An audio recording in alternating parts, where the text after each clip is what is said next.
Gamesters. Today we're playing some Density with Steven over here. The crossword. Oh, is that what that says? Yep. The crossword. Holy crap, I'm dumb. The whole time I thought his name was the Cross Sword. The crossword. Wow. Okay. Well, it depends on how you read it. I mean, it could be crossword. It could. But Hey, Eververse has the Blacklight Razor, so now I'm not going to be the only one that has it. Interesting. Also, I'm coming in pretty echoey if you can fix that. That should be better. Okay. Yeah, that's the Sparrow that I run. I got a Sparrow recently, and it was an exotic one. I don't remember the name of it, though, but it looked really cool. It's hard to explain what it looked like, honestly. I got the jet ski. Oh, the one that uses music. I already discarded the motorcycle one. Did you? I was just going to ask if you were going to get rid of that one. Yeah, I only got it for the laughs. For the lulz. Yep. Yeah, I just turned the echo a little bit more. It's still pretty bad.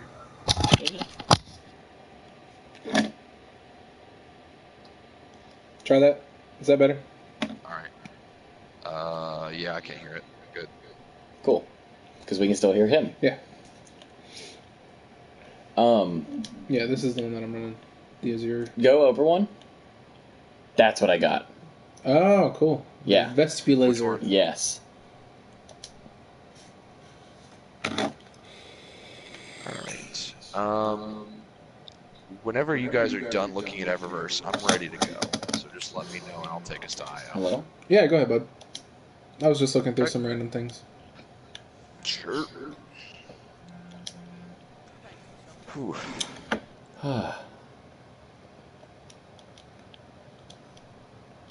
So I got my my model kit today, like all the tools. Did you? Oh yeah, I was on my way home and I got a call and I was like, "Hey, I got this package for you. What'd you get?" And I explained what I got and everything. But I got home and I was like, "Oh no, it's so nice." It comes with like 2 files, like a bunch of mini hand files, and then the snips, of course, 2 pairs of tweezers, and fucking forgot already. Fuck. What does it come with? Shit. Oh, an X-Acto knife. And for those who have no idea what the fuck I'm talking about, I recently got into the hobby of Gundam models. Ooh, good hobby. Like, very good hobby. This Very good, shit but very expensive awesome. at points. Actually, no. At points. At points. If you want a specific one, it's expensive. Yeah, well, it's a specific one that costs money, because the ones that I got was it was an anniversary. Well, it wasn't really an anniversary. It was a redo of the original Gundam figure, and that was $13. And then I got the original Gundam Wing figure, Nice. for 15. So I got those 2. The Gundam Wing figure is actually from Japan, and then the original just Gundam is Jesus fucking Christ, and the original Gundam is just from Illinois. So there's that at least. So that's gonna be fun. The first one I got was Double O Gundam Wing, or it's like.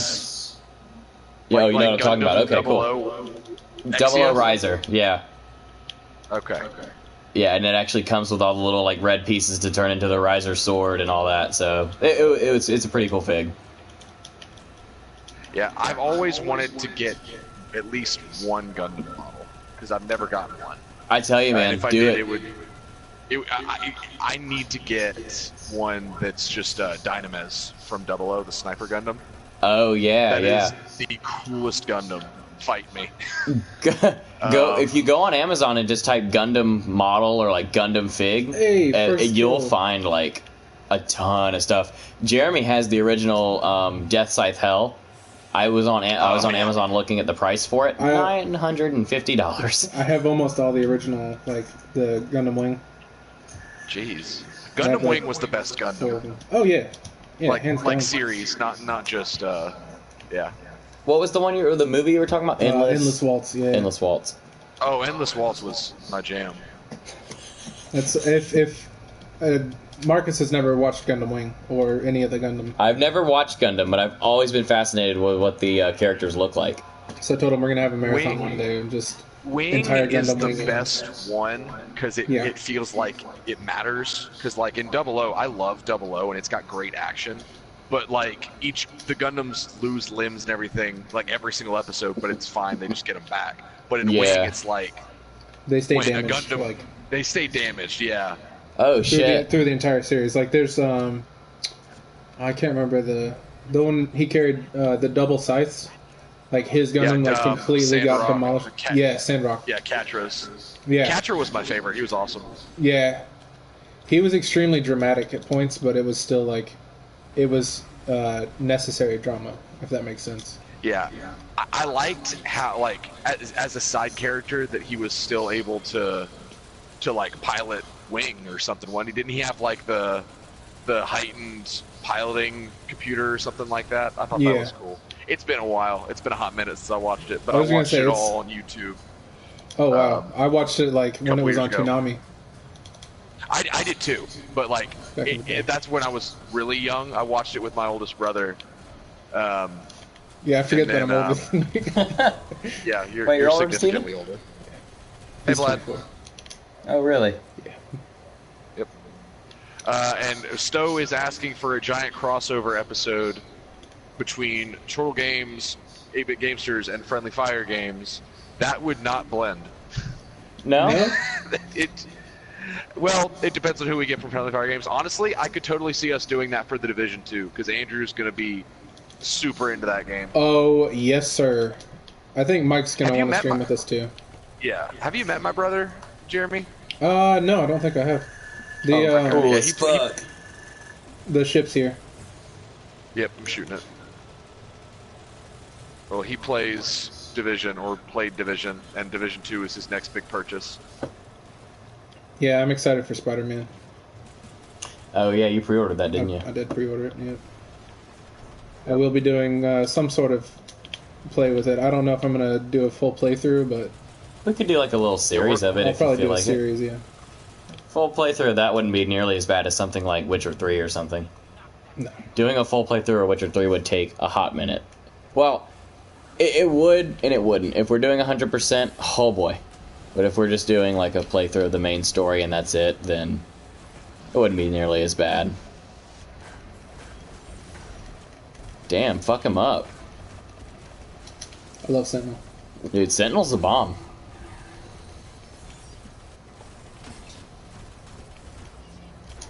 Hello.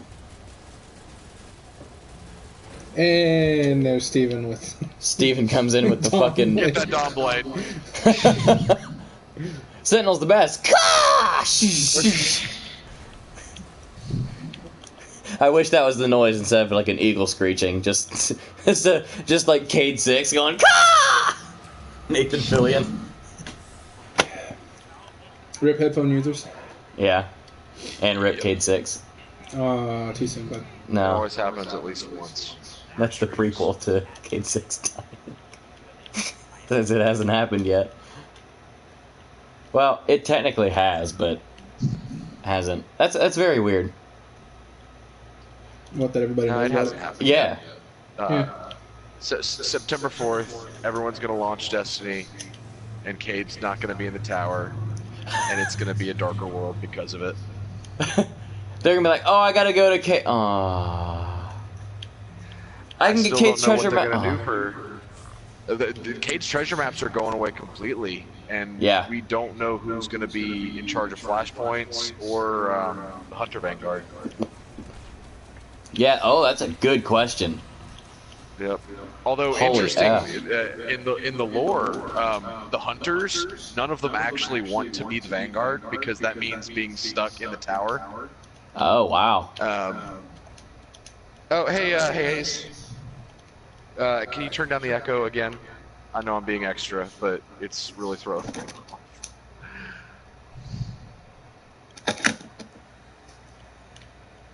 I will play it for more than a week, Vlad. Maybe 2 weeks. But can you guys still hear me? Yeah. Yeah, absolutely.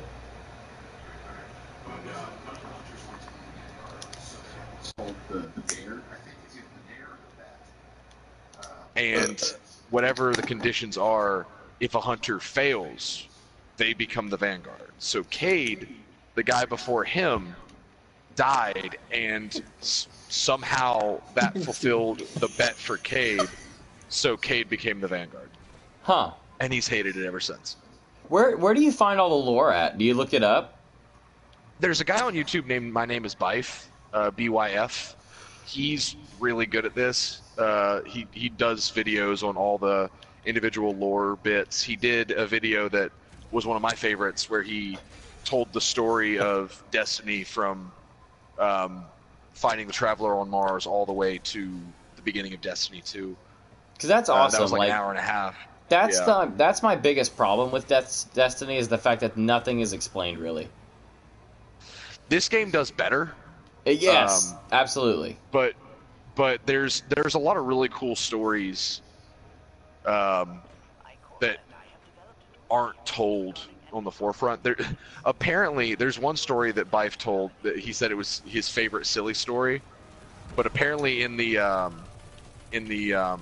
Codex or whatever the lore was called, Cade and Shaxx being the guy in charge of the Crucible, right, had a bet, and Shaxx lost. Oh, and wow. A part of the terms was that Cade got to do what Shaxx did for a day, so Cade was in charge of the Crucible, and if Shaxx lost, he had to enter a group of kids into a dodgeball tournament. I'm not making this up. And he had to train them to try to win the dodgeball tournament. And it, like, reading the cards, the grimoire, that's what it was called, the grimoire. No, Vlad, if he does a very good job of it, and I'm not going to wonder if he did, because if he did, then, oh well, I still enjoy it. But there's a part in the grimoire where Shaxx is trying to teach these kids, and then another one shows that they lost the tournament. Oh no! And so the Shaxx says something along the lines of, "Well, defeat is in and of itself a type of victory because you learn to win the next time." And so one of the kids says to him, "So what you're saying is that we kind of won?" And then he goes, "No, you were annihilated." Could you just imagine him actually training children to be good at dodgeball? Like, there's these random kids from the city, and this big-ass guardian comes up with a horn sticking out of his head. "Hello, children. Today we defeat our enemies." And they're just like, what the fuck is this guy? I just love the fact that even all these thousands of years in the future, in the last civilization of humanity, dodgeball still exists. Dodgeball tournaments. That's the best part. Yes. Holy shit, dude. I wonder does it actually say how far into the future this is? Somewhere. Oh. I do know that, like, the Exodus Black, though, the ship on Nessus, was a ship sent to, it was like an exploratory vessel that was trying to find civilization elsewhere or something, and it had been there for, I think, a couple thousand years or several hundred years or something like that, so it's pretty far. Yeah. I'd imagine it's a couple thousand years, yeah, at least. Yeah, we still fire bullets. What'd you forget to do? Get, strike, things. Strike bounties? Bounties, that's what those are called, yeah. We will go back to the tower before that, once we finish the Flashpoint. Okay.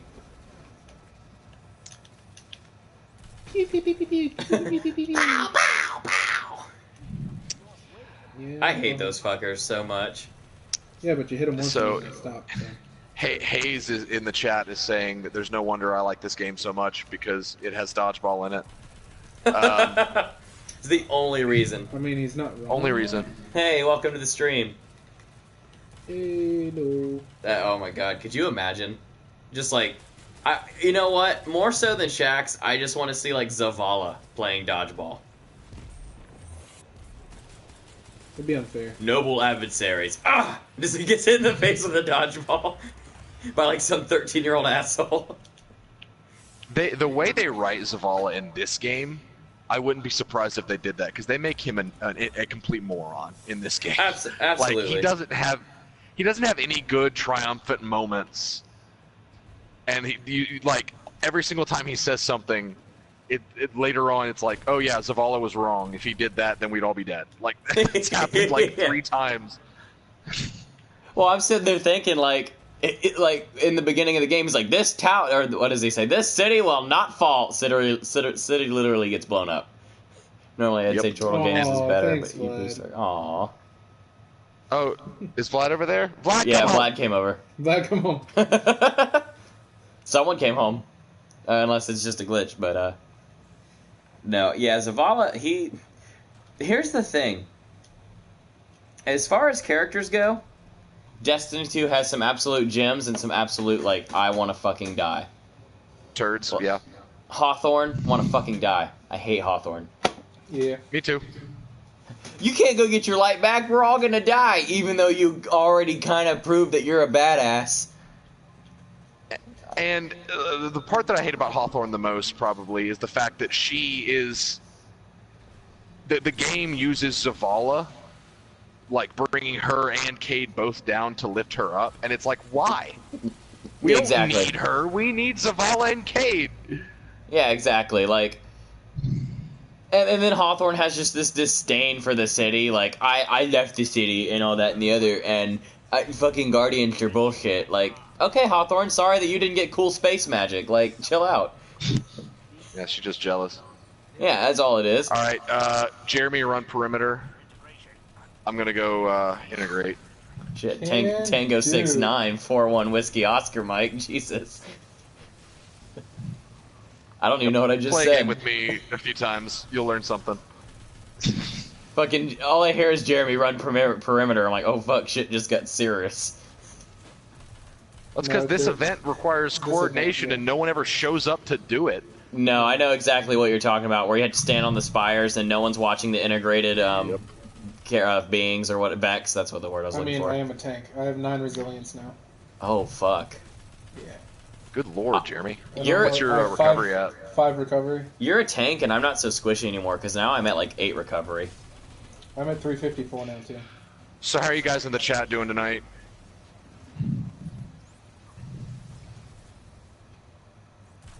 Oh, we will have a new game to play on Thursday. And I'm really excited about it. And what game would that be? Phantom Doctrine. What is that?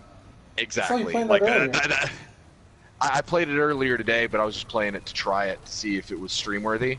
Yeah. It is XCOM if it was Cold War Spies. Oh my gosh, that sounds fantastic. Sounds dope. Yeah, it's really cool. It's a really deep game to the point where I played it for 40 minutes and I barely have any idea what was going on. But oh man, there's so many cool things there. Like you create your own conspiracy theory wall where you've got the pictures and the I'm already sold. The thread connecting them. I'm a huge conspiracy theory guy, so I'm already sold. That's all you had to say. Yeah. Buying the game, 10 out of 10 IGN. Like, we're going to be playing that. That's going to be our attempt at a new XCOM. You can go ahead and make. How's school going for you guys? How's school going? I wouldn't know. I dropped out. No, I'm kidding. Oh, what a badass. Oh, I love the sassiness in his voice there. Oh, what a badass. Jeremy, can you go check the other spire while I'm on this one? And then once you do that, come integrate with this one because we're not going to have enough time. Yes, where's the other spire? Alright, I don't know if it fully integrated. I started moving before I was sure. But if you can't find it, then come to where I am as quickly as you can. We're not going to make this thing heroic, I don't think. I don't see the other one. Stand on this spire with me. Look for the little white beams. Where's the white beam headed? Yeah, there's only one here. Oh, so that's it. We have about 20 seconds. Oh boy. Revive me, I'm right behind you. I was trying to pop a shield.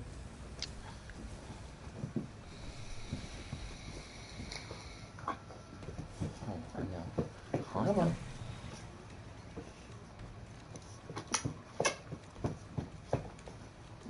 Sure, I know. Yeah, we failed heroic. It's just regular now. Stowe, I will make that happen. I will absolutely make that happen.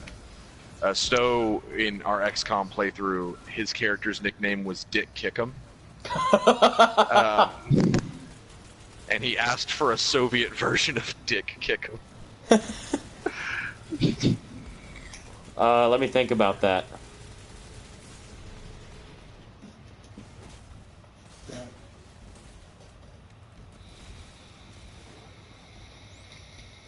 No, don't start patrol. What about Dick Mitri Kickamere?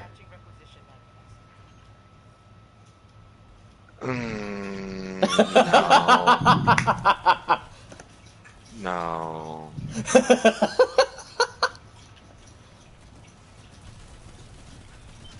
Thanks, though. Wait, I got this. Hold on. Hold the phone. I'm a genius. Besides, I'm playing a CIA, so... I think you actually can choose between CIA or KGB. That's super cool, though. Like, I'd probably choose KGB all the time, honestly. KGB were badass. Alright, let's check. Okay. Hello? Hey, go get that kill bounty. Patrol, whatever. Which patrol? It's the one with the X in the diamonds in the shape of an X. It's nearby. I saw it before I fast traveled. All right.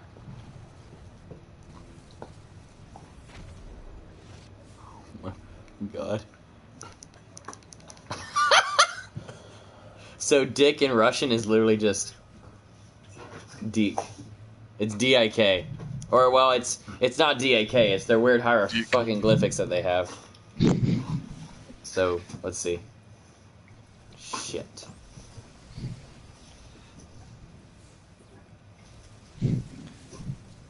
Dik Udar. That would mean dick kick. He can be paired with his spy wife, Das Vajanya. Yes. Oh my fucking god! All the yes, Steven. Oh, fuck, that was good. Thank you. Das Vajanya. Holy shit, that's awesome. Hayes is saying that he would only ever choose KGB if you could play as Vladimir Putin. He used to be a part of it. I just realized that might be why he hates the U.S. Oh, seriously, he was KGB? I didn't know that. Me neither, that's crazy. Makes sense. I mean, it does make sense as to why he would hate the U.S. or anyone that was opposing them during the 60s and 50s. Alright, Jeremy, make your way towards this event that I'm at. I'm on my way. I got that flashpoint. The combat mission. Patrol. I can't English today.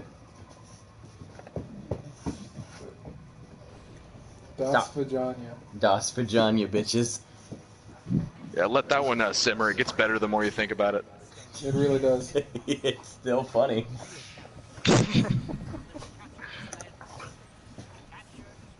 Oh god, I didn't realize there was rocket there. Where is this ship? There you are. Das Vajanya. Oh, Steven, that's some of your finest work, bud. That was that is Class A. God, I wish I was good at That's improv. highlight reel right there. That's play of the game. That is play of the game worthy, absolutely. Insert Overwatch music. Oh, good God. Have you guys seen that video of, you know, The Room?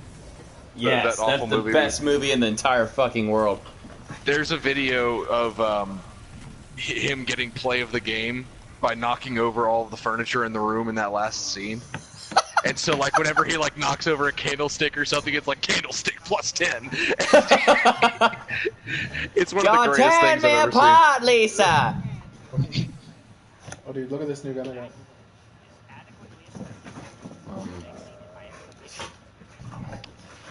Alright, how are we doing on Flashpoint? Let's see.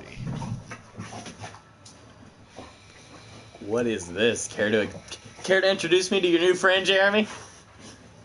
It's called the Icolos HC V101.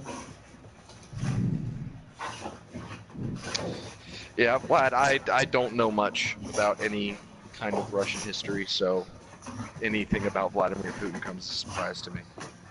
Yeah. Same here. Stop. Hey. Thank you. Wow.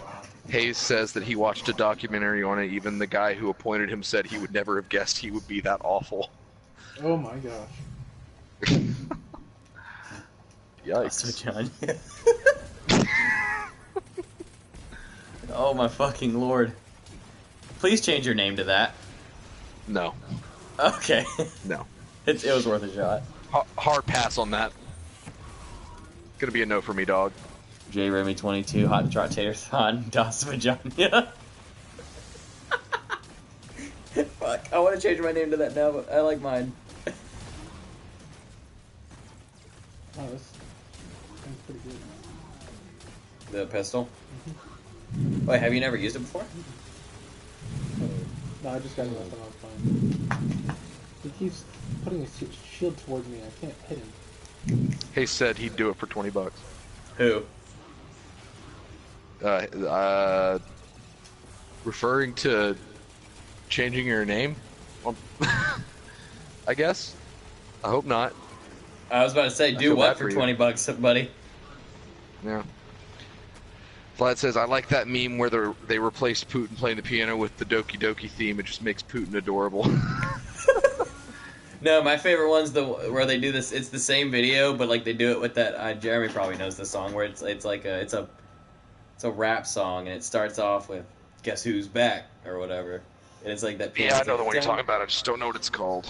Oh fuck! It starts out with piano. It's like dun dun dun dun dun dun dun dun dun dun dun dun. All right, Hayes, get on that and show me the paperwork. I'll pay you the $20. He says $20 is $20, man. That's true. This is $20 is 1/5 of 100. So. I lost Steven. Steven, where are you? I'm at the next event. I don't know where that is. I never come to IO. I never, like, who honestly goes to IO? It's like, hey, you want to play Destiny? Yeah, what do you want to do? Go to IO. No one ever does that. I guarantee that's why they were like, hey, let's put the Flashpoint there. Yeah, because no one goes to Flashpoint comes here a lot. Does it? That's probably why. That's probably why, because everybody's like, fuck this place. I don't know if the Taken were put here and that's what makes IO so bad, or if IO was bad and they just happen to have the Taken here, which are the worst enemy type. Oh yeah. I don't know which came first, the chicken or the egg. That's the question. But well, technically the rooster did, but actually the rooster came first. Well, chickens can lay eggs without a rooster though. They're just not fertilized. Well, but if we're talking fertilized eggs, the rooster did come first. Exactly. There was a Russian Superman. Are you referring to Red Sun? That's a fucking Yeah, wasn't that Superman Red Sun? Where he, instead of landing with the Kents, he landed somewhere in the Soviet Union. Oh, fuck, yeah, that's right. And then there was a Nazi Batman. Didn't know about that. Holy fuck. I didn't know about the Batman. I knew about the Superman, that's right. Could you let go down with this? Make another drink. Oh, yeah. Hey. There's an HVT somewhere around here. Stop. And remember to collect all the planetary resource you find, because it's about to become real important. I just used all my tokens. Yep. They're getting rid of all the tokens. Really? Yeah, they're just getting rid of them. Huh. Planetary resources are going to be Well, that's interesting. They will be rewarding you with planetary resources for everything that you previously rewarded you with tokens, so that's better. Oh, that's I was just cool. gonna say they're probably gonna have like a crossover for it. Yeah. That's cool. Yeah, it's still going to be like a really slow start for people though, upgrading things, because it's going to be like a fresh start for everybody. I love this sniper too. What sniper is that? It's a legendary. Oh, I know that one. I just don't know what it's called and never use it. Yeah, that Widow's one. Bite. It's 359. All right, taking blight. That's the reason why I have it collected. Remember how to make this one heroic? What are we doing? Oh shit. Do you know how to make that heroic? No. Steven, explain it to him real quick. I have to go get something to drink. Walk into this ball thing, and then you're going to walk out, and then you can shoot the big blight. But then you have to keep going back in because you get a temporary buff. Oh, I see. Okay. Yep.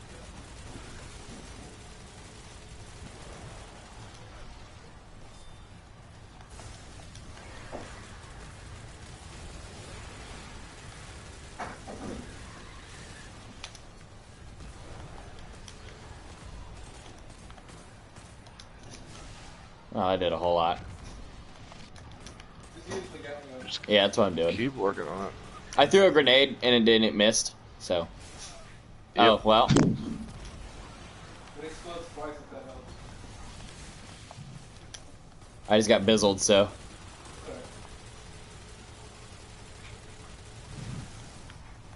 And I can still be killing him because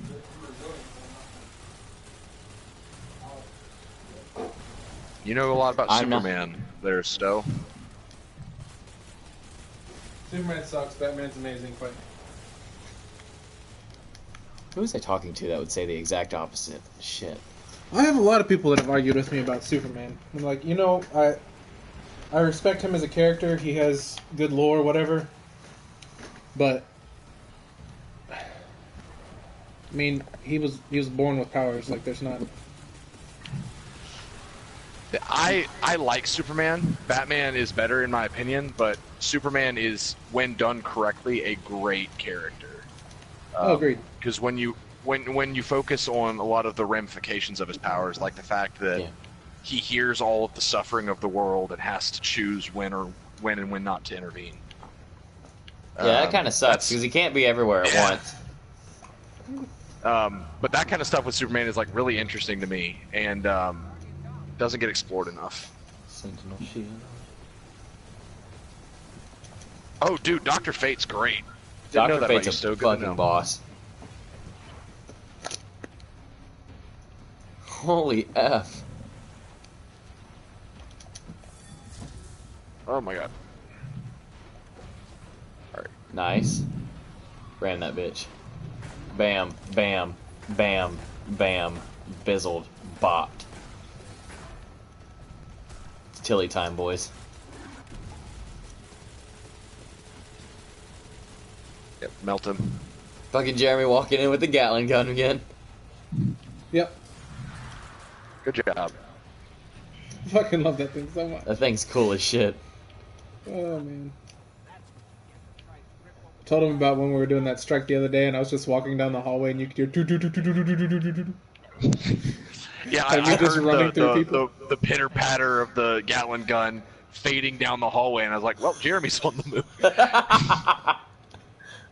Hayes, no, I have not heard about a reboot of Moon Knight. Tell me, that sounds amazing. I need to hear about that.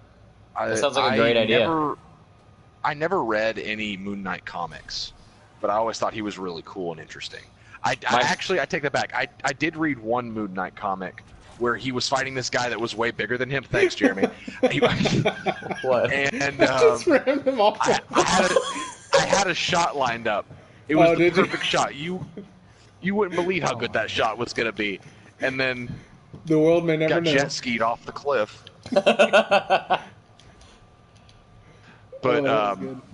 the Moon Knight was fighting a guy that was way bigger than him, and he ended up like breaking both of his legs or something, and they fell out a window, and Moon Knight just kept fighting to the point where he eventually killed the guy, then cut off his face, and then raised it in the sky and was like yelling for Khonshu. And that was my first Moon Knight comic that I read, and I was like, oh my god. He's being like really fucking cute and like holding my arm in his mouth. There he was. He was like. He does not try. Did we mean to get this this assassination patrol? Nope. I think my favorite character of all time out of like DC and or Marvel has to be Ghost Rider, hands down. Yep. Ghost Rider's my favorite character of all time. I lost Steven again. Unpopular opinion. Yeah, I like the Nicolas Cage movie. I did too. Oh no! Actually, Oh no, he's I retarded.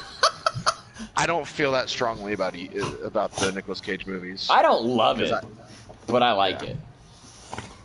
Like, I won't say that. Sorry, go ahead. Go ahead. No, Okay. you good. All right, thank you. I appreciate that. I won't say that his like if you give me that versus the Man of Steel movie or like Never watched it. you never saw Man of Steel. Hello. I cannot stand Superman because of how hard people fanboy for him. Which I understand, like people do the same for Batman, but like I don't know, Superman fans seem to be more like asshole-ish about it. Yeah, they are absolutely. Because he's like, well, he's the Man of Steel, like he's invincible, and I was like, that's the point, like. He's vulnerable to a rock. Yeah. That's like the only vulnerability that he has. Like, Well, if I don't know if you remember, there was a I think it was I don't know if it's hey, that's enough. So anyway, now that I can hear myself fucking breathe, there was a time where Superman was literally just like unkillable. Like even kryptonite did not affect him. If I'm not mistaken, I could be wrong, but if I remember correctly, like kryptonite did not affect him. Hayes, that's what I always thought was interesting about Moon Knight was the fact that he had the multiple personalities. I'm familiar with the surface level stuff, like that. You know, he was a mercenary, and then he became the avatar of Khonshu, the Egyptian god of the moon, all that kind of stuff. And yes, Stowe, I would totally watch the Dr. Fate movie. That would be awesome. And I think Superman can be relatable.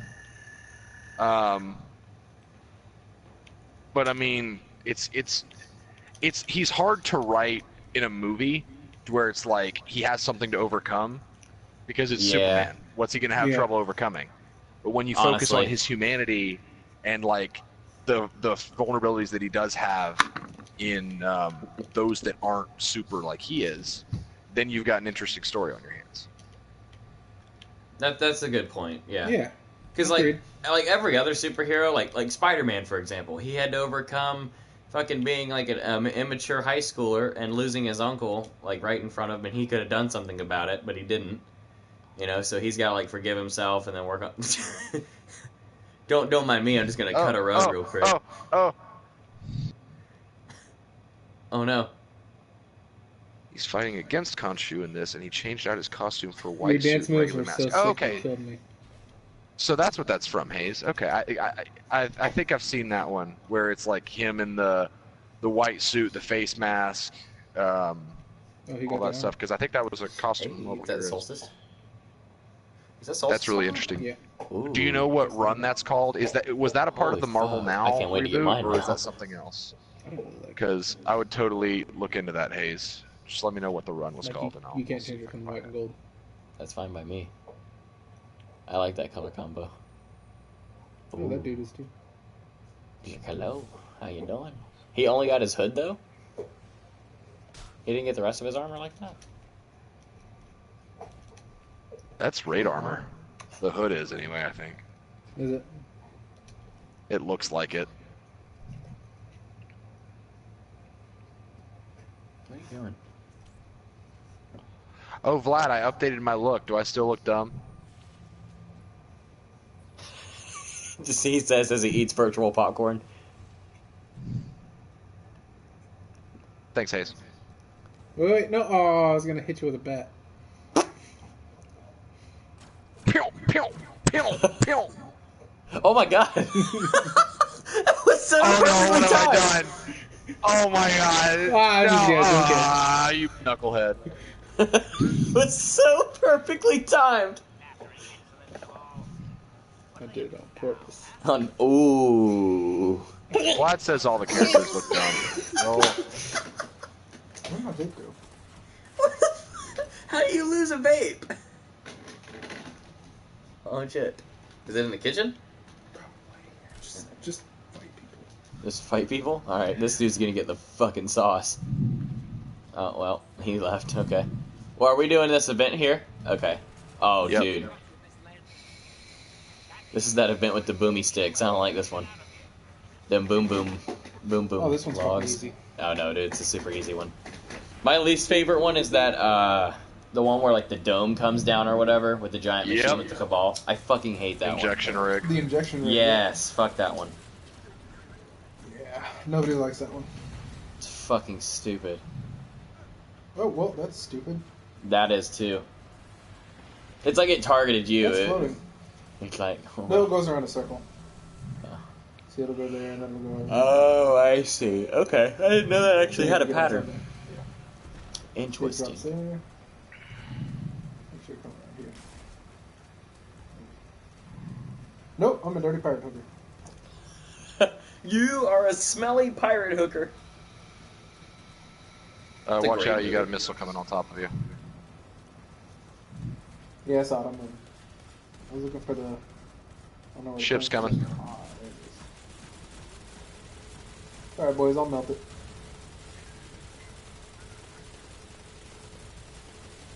Oh fuck. Yeah, it did. Holy shit. Oh my god. This video says hi.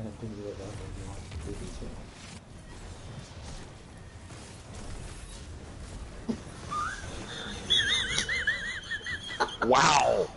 Oh my god. How many supers did he get hit with? I'm pretty sure like 4. At least 4.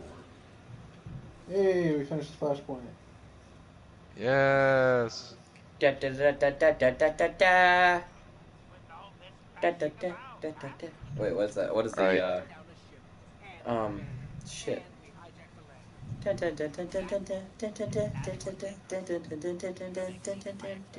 Is the fire red leaf green Pokemon like you leveled up or like your Pokemon leveled up or whatever, or not leveled up, evolved or something. You did something fucking significant. Congratulations. Here's some music. Like that's the premise. It's like you won a battle. That's what it was. Yeah, that's what it was. I think. Alright, we gotta I'm kill so Vex sick and here. tired of seeing girls, females on internet dating apps saying good vibes only. No shit, that's all anybody wants. Like fucking I want to say somebody say bad vibes only and be like, you're a fucking bitch. and they're like, thank you. I will look that up tonight, Hayes. Thank you. YOLO.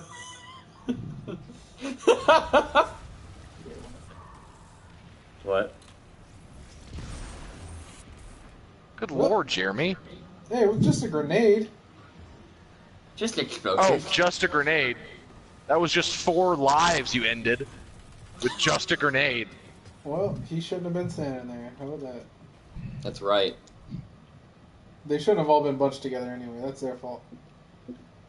Okay. I'm trying to find us one last patrol so we can get that challenge done. And then we can leave. Okay.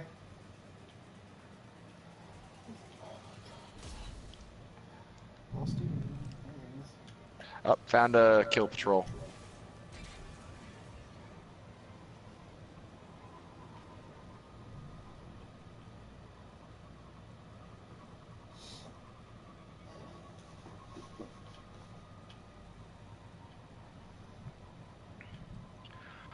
You know, Stowe, I haven't actually watched the Doom Eternal gameplay yet, but I would love to hear your thoughts. And that is another thing I will look up tonight. But I never played... I was never big into Doom. I really wanted to get the new one, but I just haven't justified the purchase yet. So I haven't played the new Doom, aside from the demo. we should have played it when I was up there. The new Doom is so much fun. It looked really fun. It's fun, but it's not. It doesn't feel like old Doom to me. You mean like fucking Pixel Doom? Yes. Well, of course not. Well, that's the best Doom. I saw you try again, Jeremy. I saw that. What try again? What you talking about, man? You know what you did. No, I didn't try to launch you off. I really didn't. I just hopped off. Okay. Okay. He said as he didn't believe me. Okay. Well, I've been burned before. Literally 7 minutes ago. Nah, I got you, fam. Fucking rams him off a cliff again. Nah. It was only funny that one time because you were just standing perfectly still. Interesting. So apparently, according to Stowe, in the new Doom Eternal gameplay, Doom Guy has Predator-style weapons. Ooh. Interesting. That's Like really cool. like the movie Predator? I assume that's what he means. I would assume that instead of like a sexual predator. 'Cause that would be He just like whips a dildo out of his fucking like armor. He's like, huzzah! And like fucking it just flops around. That's weird. Yeah. Why is that the first thing you go to? That's what I was gonna go with like a handgun or something like a normal person, but Well, you said there's a fucking dildo. well, he's a sexual predator to come up with. The I most was gonna say sexual like thing. candy or something, but Oh, Ah, that's a good point. sweet talk. It's a candy gun. yes. Oh, I'm so close to getting an Ingram right now. Well, further, buddy. Oh, there it is. There it is. Brett Ingram earned. Now give me Nice. Grant Vicksburg, you assholes. That's the chest you need, right? It's just a one. I don't really need it. Literally just an ornament. Yeah. I don't need it. But it's still pretty. Let me I check. don't need it. Are you talking about the ones from not E3, Comic-Con, Hayes? Because I did watch those, and that Shazam trailer looks awesome. It's kind of weird how he looks though. His muscles are completely fake. Yeah, he looks like a guy in a muscle suit. Wait, But- what? The dude that's playing Shazam. I think that's kind of Oh, part of the yeah, point, though. There was definitely a better way to do it, probably. That was a Yeah, very like well actually constructed bulk up. sentence. They would Yeah, have but to- like part of the character of Shazam is the ridiculousness, though. Yeah. Oh, How absolutely. he is like He's a a kid 13-year-old in a guy. Yeah, and so if there was a character to have the fake-looking muscles on, it would be him. I guess. Well, anybody? Okay. I'm glad nobody's watching our stream right now. Oh, they will later, I'm sure. They'll like pull it up. Oh, wow, they streamed earlier, and then they'll just like get halfway through to now at 48 minutes. And they're like, I'm done. That's it. Okay. Yeah, Hayes, that was the Comic-Con trailer. I watched both. Aquaman looked really pretty, Uh-huh. like the effects and everything. Like the underwater battles Zero looked numbers? really cool and stuff. But I just still don't know how I feel about need to- I Momoa need to get some. as Aquaman. That's fine. Where is he? 6 of them. No, I'm just kidding. So Shazam, I wouldn't be surprised if you didn't know who that was, Vlad. He's the guy in the red suit with the yellow lightning bolt on his chest. He yells Shazam, and then lightning bolts come down, and it's this whole thing. He's not as popularized as your Supermans and Batmans. No, but there was a scene in I think it was Young Justice, or, yeah, it had to have been, that it was really fucking cool. It's when they find out that Shazam's actually like a 13-year-old kid. And they're Yeah. like, who the fuck said you could join? And he's like, well, I don't look like a 13-year-old kid. And they're like, yeah, but you're immature. And he's like, and Batman goes off on a tangent like, hey, fuck you guys, he's awesome. And, no, seriously. And Wonder Woman's like, what? So you can take another kid and make him just like you? And he goes, no, so he can be the opposite of me, or something like that. And I was like, yeah, you show her. She a bitch. Like I was so happy. Hey, Vortex. Like fuck So it you, was Wonder like Woman. a- Like let Batman It's like be a a Kratos thug. moment. I don't need you to be sorry. I need you to be better. That whole kind of thing. Yeah. I love Young Justice. It's so good. It really is, and I'm glad they're bringing it back. I loved the scene that he had in Injustice. Which one? The actual Oh, what do you cutscene he was like a part of. Batman? No. Wait, what? Shazam. Dude, it's been so long since I played that story. The one between him and Superman? Yes. Oh, man. Where Too Superman soon. picks him up and then like forces him to say Shazam and turns him into a little kid. I don't remember that. It's hardcore as fuck. Like it was brutal. Doesn't He turned him into doesn't a he kid. No, laser eye forces him to do lobotomize it. him? What's that? Doesn't he laser eye lobotomize him or something? Yeah. He like melts his God. face. Shazam's? Yeah. As a kid? As a kid. Holy fuck! He like forces him to become a kid. Lightning strikes him, he becomes a kid again, then he just goes like Vlad says, Shazam just makes me think of Big Bang Theory. I don't like Shazam. I think you might be thinking of Bazinga, Yeah, that's Bazinga. but still, if something made me think of Big Bang Theory, I wouldn't like it either. It's a Yep, I'm with you there on that, Steven. Alright, I swear to God. This bitch gives me another ghost. Big Bang Theory is really just like, hey, let's have 3 scientists and a failed actress make fun of an autistic kid. Like, it's not... Oh, no, Hey, you got friends. Raging Lepus. Professor Lepus! Show me how to defeat the Dementors! It's just an ornament though, so Yeah, just don't get your Raging Lupus too close to me, okay? Hey, I just got sweet business for the 6th time. Oh my god. Oh, I got a new auto rifle. So what are our thoughts on Season 3 of Young Justice? I'm You excited. guys seen the trailer yet? I'm very excited. I'm excited. I'm worried it's going to be too crowded. Boy. But I'm still excited.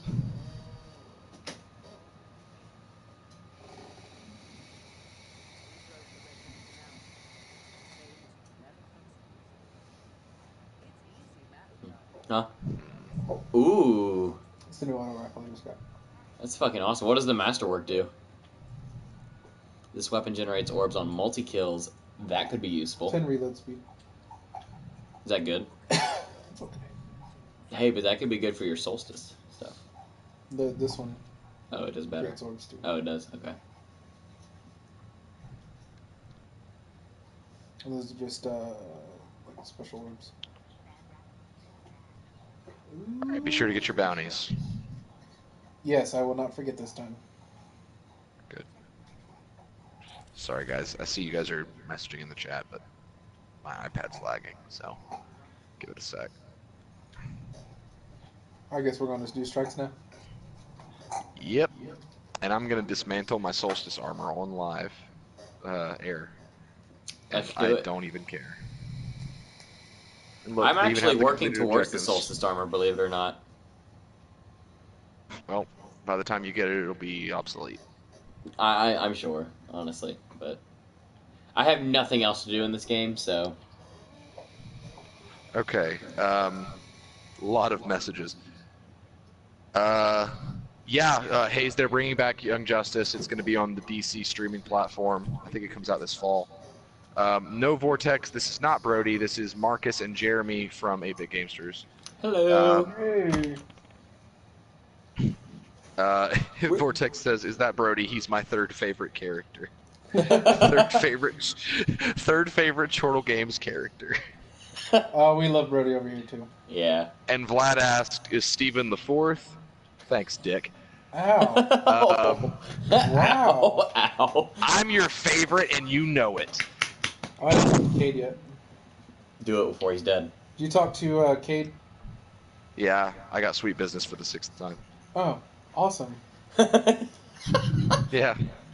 Took me Forever. 3 weeks to get To be honest, it's the exotic you really wanted. Considering that it took you like 2-3 weeks to get it, that's not bad. I mean, I started the game 2 or 3 weeks ago, so it's not terrible. Yeah. So you got it in just time. Darcy! Holy fuck, that sniper's awesome! Okay, I'm sorry. I have that and I use it and I love it. Darcy's really good. I fucking love using But Darcy. I have sweet business. Just read it. That's so true. Whenever you see an exotic weapon, it's just, it's sweet business. I have sweet That's business. sweet business. I won't ever use it. That's the thing. Well, then dismantle it for something better.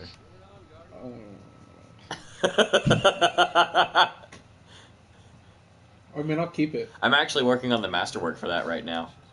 It's a 361, so... It's not bad. Oh, boy. Alright, hold on, guys. I'm trying to get the chat back up. With Forsaken, are they doing the ability to have any weapon in any weapon slot? Yeah, that's actually coming the week before Forsaken, so August 28th. Oh, sweet. Alright. Steven is the first one I met, so I guess that's fair for him to be number one, says Vortex. I was talking to Vlad when I said that I was his number one. But okay, we need some Chortle Games trading cards. That'd be cool. That would be fucking rad. Oh, I almost just dismantled it. Hey says they aren't real people. Steven's my favorite. Thank you. Hello? Oh. Alright, you ready for strikes, Jeremy? Yeah. Dude, he about to shit himself. Did you see that? My dogs are fighting. I'm sorry. One of them was growling and I smacked the ground and Fry was like, oh god. Could you, like, get out of my face and go lay down somewhere, buddy? Yeah. Machine gun. Never gonna use it. Hand cannon. Yeah, let me store a few things first, and then I'll be ready. You good?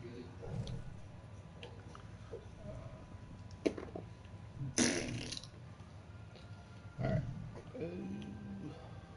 47. Oh my god, iPad, just get chat. Come on. Whatever, you're fired. Oh. Steven is the normal guy. Jake is like the guy who's funny and does stupid stuff, and Brody is the Raven of Chortle Gang. What's Miles then, Vortex? Oh god, we don't want. Hay says Jake's my favorite character. Steven's my favorite person. Aw. Batman the Animated Series is from the 90s, as in a large part of my childhood. Yes.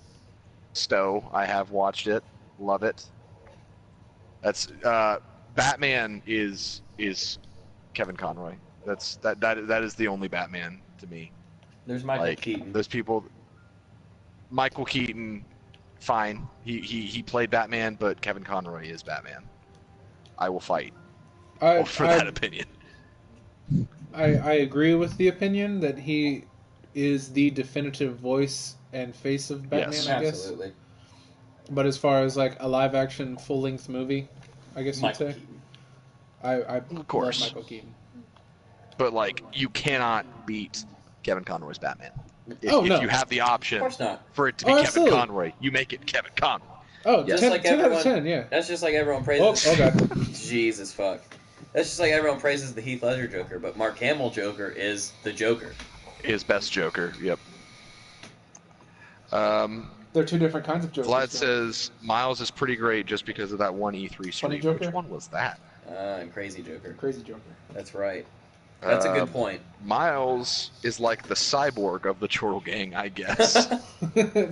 I love it. Yes. Oh, rip Miles. Have we streamed with I don't Miles? even- No, we've only ever streamed with Steven and Jake, right? Yeah, you guys haven't streamed with Miles. Miles has his own channel. Ah. He uses Twitch a lot. He actually does on Twitch. He streams all the time without us. Mike Pidia. He asked why we didn't use Twitch. It's But because he has like 300 followers on Twitch. oh boy. I don't know. Like I can't But he does PC a lot. Yeah. See, now that's the thing. If we did PC gaming, Twitch. Yeah. But with console gaming, it's just a lot more fun, a lot easier to do YouTube.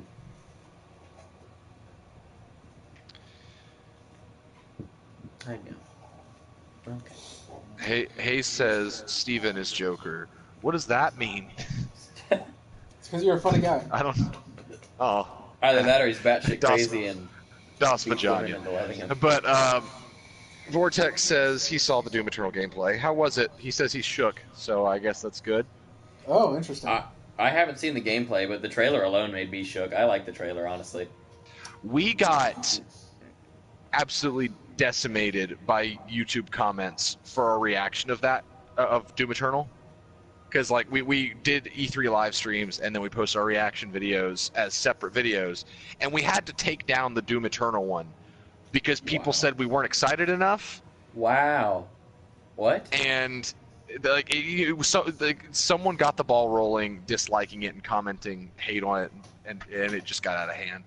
It's like, sorry, cunts, I don't like the game. Like, chill out. Like, and I mean, Brody and I were even excited. We just weren't over the moon about it because neither of us had played the newer Doom, and basically all I said was I listened to that soundtrack. Like, that soundtrack is on my Spotify. I listen to it regularly because it's that good. That's basically what I said, and then everyone hated it. wow, that's stupid.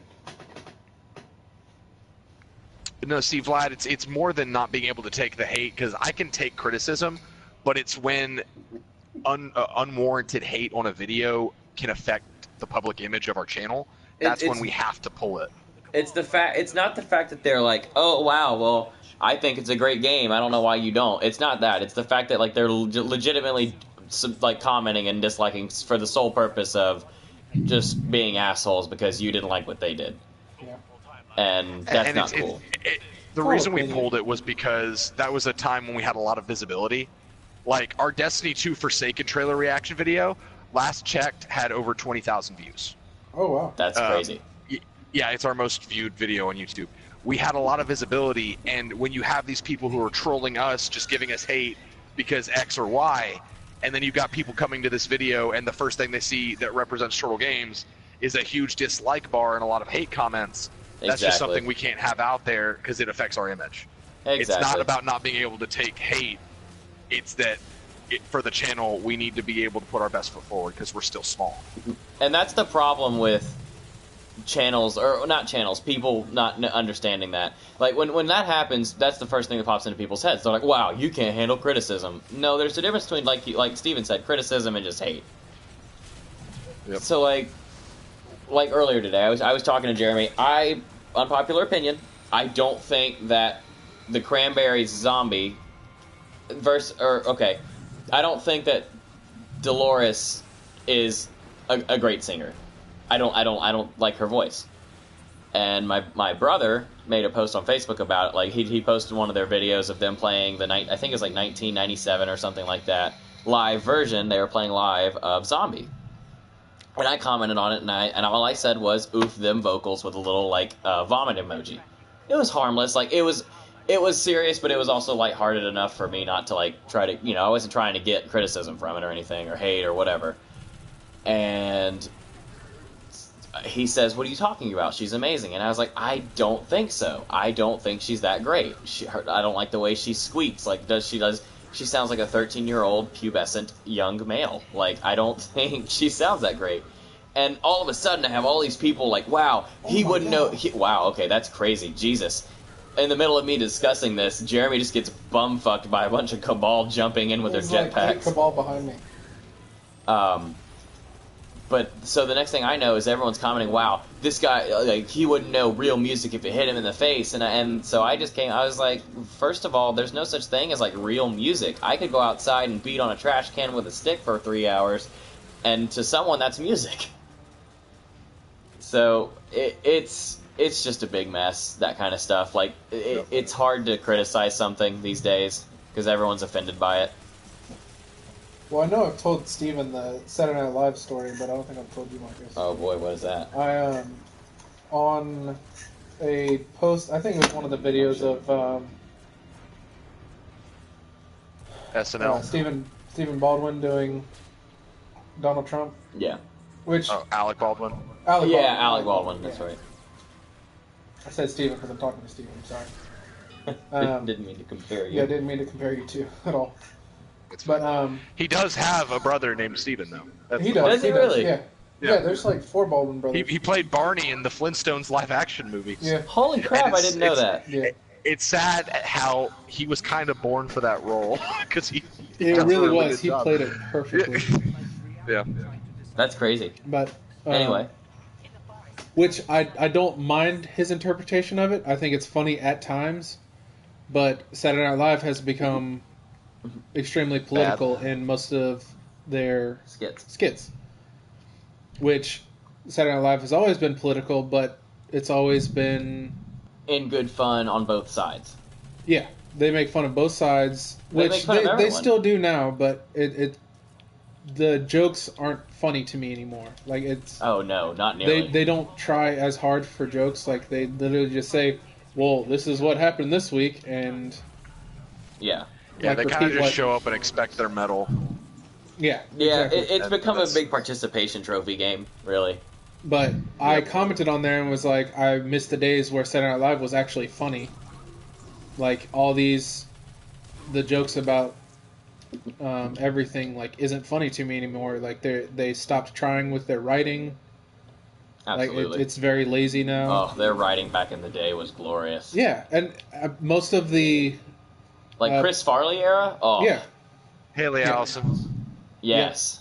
they had it was creative writing, and they continually like the jokes weren't They were always new. they fresh. weren't based in like, well, the president did this today, and I think that's funny, and that's essentially like what they're doing now. Yeah.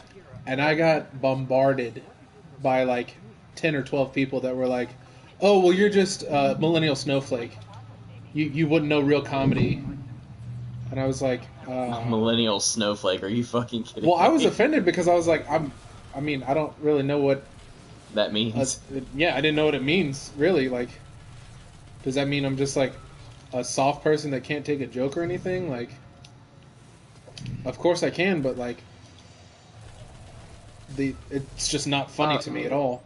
It's not. Vortex, it's thank you difficult for to making me watch. Robin There's some- of the Chortle Titans. That makes me feel very special. There's some Vortex things on is Saturday Night Live applying, now that are actually funny. There's still some, but it's like a It's so diamond few in and the far rough. between, It's yeah. it's so hard to find something really really funny these days. And most of the skits that I see, like, Are just purely political. yeah. Which I have zero issue with them doing politics. Like, No. that's All right. that's always been a base with Saturday Night Live. Like they've, one of they've my always been. one of my favorite skits now that you showed me was the one where they did, what was it called, Black Jeopardy, with Yeah, that was that with is Kenan beyond Thompson the- I and just fell off the map. Chadwick Boseman. That was hilarious. And he was like Black Panther. That was hilarious. Yeah. See, that's funny to me. Hold on, I got Like some- those skits, because it actually took creativity to come up with. We're gonna make Black Jeopardy, like, But and like, and the I way got they checked. make fun of it, it's not racial in any way. but reusing like Bernie Sanders and Donald Trump and all this crap like over and over and over again with the same people playing it, and in my opinion, they don't really do a good job at playing him in the first place. No. I don't think he does. Well, we're gonna stay away from politics here. Oh yeah. No, by any Yeah. means, I'm not trying to talk Just- about it at all. I'm just Yeah, I know. Just before it becomes that, yeah. we're gonna stay away from it. No, agreed. Yeah. And I got some chat to read anyway. Okay. Hold on just a sec, guys. Gotta fight for my life. Then I can read the chat. Dude, Hayes says the thing I can't stand on YouTube is that the ones who always say learn to take criticism are the one hating you for your opinions. That's oh true. yeah, absolutely. That's literally the pot calling the kettle black. And that's literally the same issue that I was having with the people on Saturday Night Live. But we'll Gosh, end that conversation now before anything. gosh dang it. Yeah. I got you, bud. I'm right next to you. Thank you. Did another person show up? Oh, good, they did. Hello. You got a sniper behind you. Welcome to the stream. We're playing some Density and just hanging out and have a great time tonight. Aw, Vlad, thank you. Come home. But as soon as Steven says come home, he leaves. He says, but I'm here for you, buddy boy, at least for now. So Vortex earlier assigned all of the Chortle gang to members of the Teen Titans. He made me Robin and Jake Beast Boy. Jake's probably not going to be happy about that, but I'm happy with that ruling because Robin is the best. Oh yeah. Fuck Batman. Miles Cyborg, you should probably flip those because Miles is way more Beast Boy than he is Cyborg, except for the fact that he's really loud, but I guess both of them are loud, so okay. Brody I would Raven. say Beast Boy too. Yeah. Brody as Raven makes a lot of sense. And then Yep. and then he said, what would I be? Well, Vortex, you'd be Killer Moth. I You remember? First memories of gaming. Ooh, Hayes coming in with the real questions. What are our first memories of gaming? Oh, boy. I've got mine already ready to go, so I'm going to go ahead and answer for myself. Go ahead, bud. I Yeah. gotta think about it. Star Wars Galactic Battlegrounds on the PC. Oh, wow. Well, okay, I've got two, just because they kind of happened around the same time. Star Wars Galactic Battlegrounds was my introduction to strategy and shaped a lot of my playstyle and preferences today.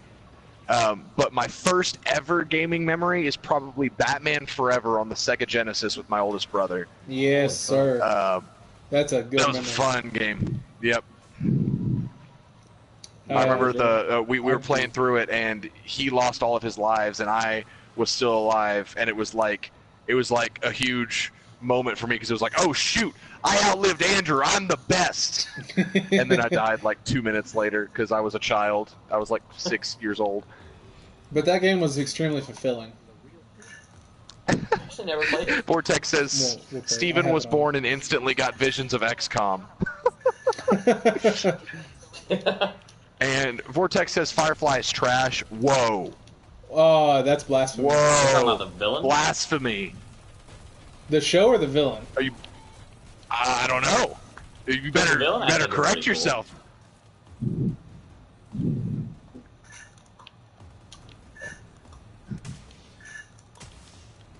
This is super fun. I haven't played with a yo-yo in years.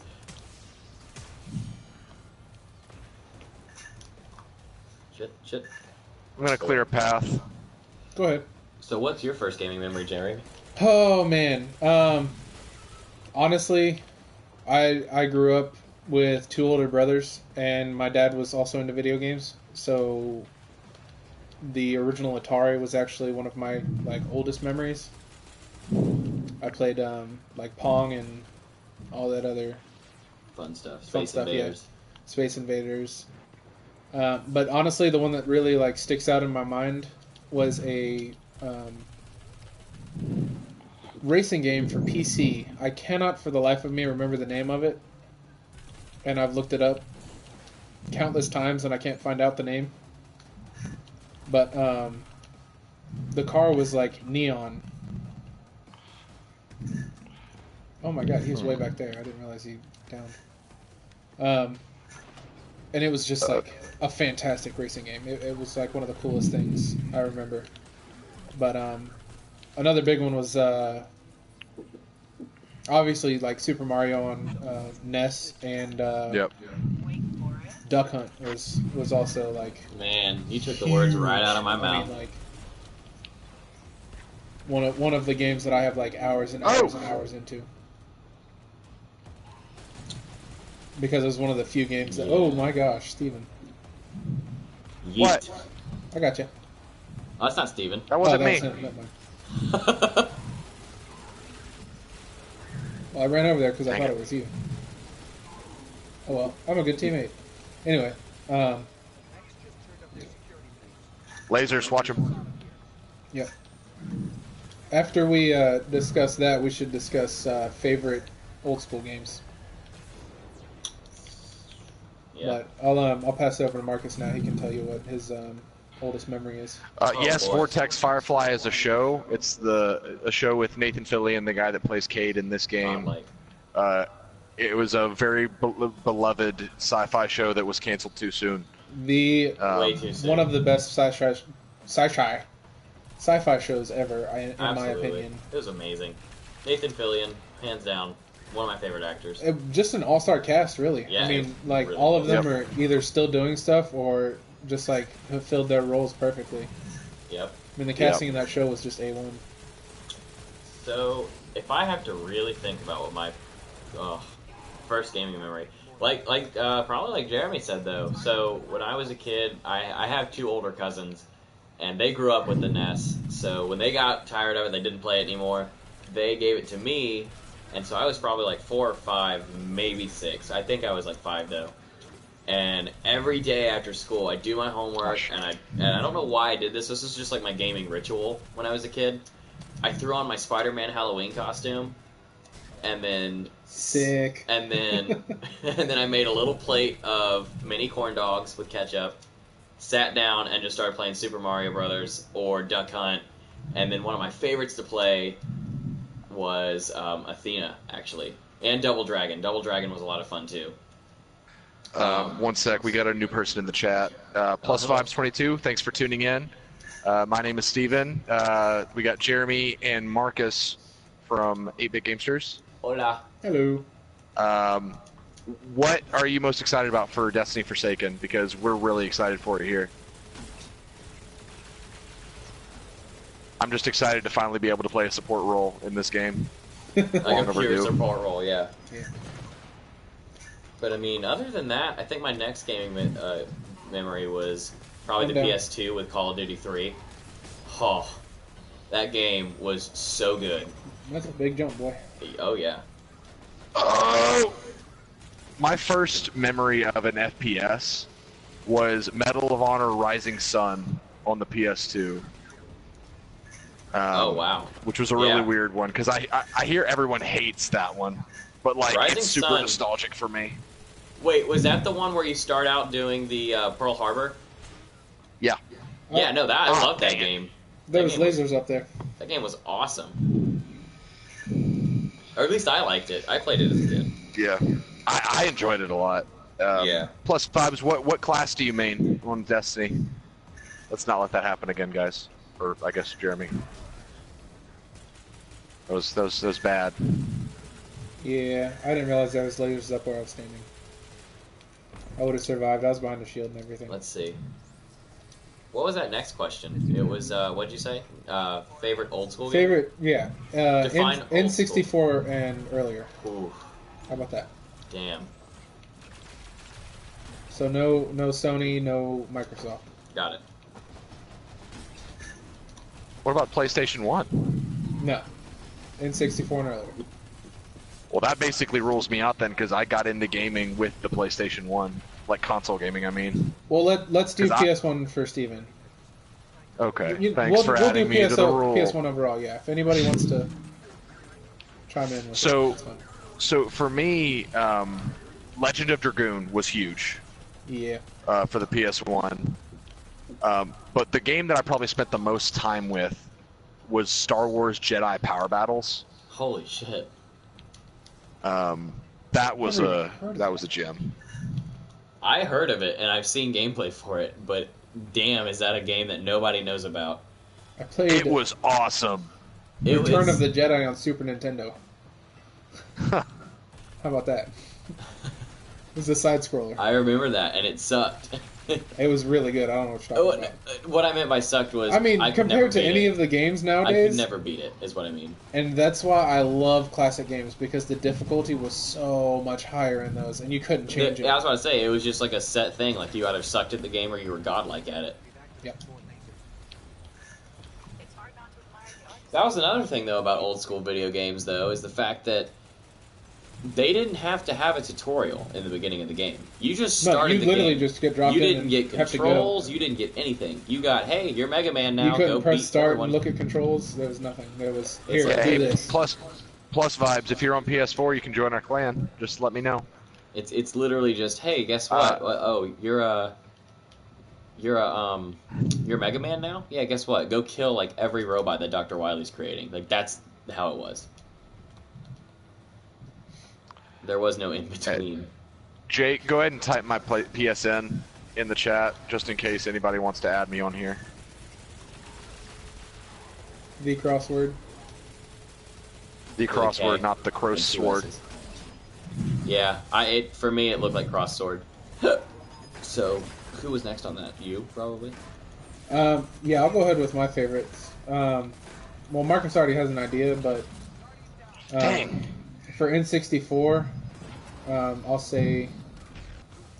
Oh my God! Seriously. Never heard of that one. Yeah, that's a good game. Conker's Bad Fur Day. Interesting. Just such a good game. Come on, 10 seconds, guy. Just live. Just live, No. guy. You fucking crazy? Oh, nice. Hey, we got a hero. And then on Super Nintendo, Super Metroid and Zelda: A Link to the Past. Just Timeless. timeless. Yeah, I've beaten both of those games at least 10 times. I'd have to say. Yeah.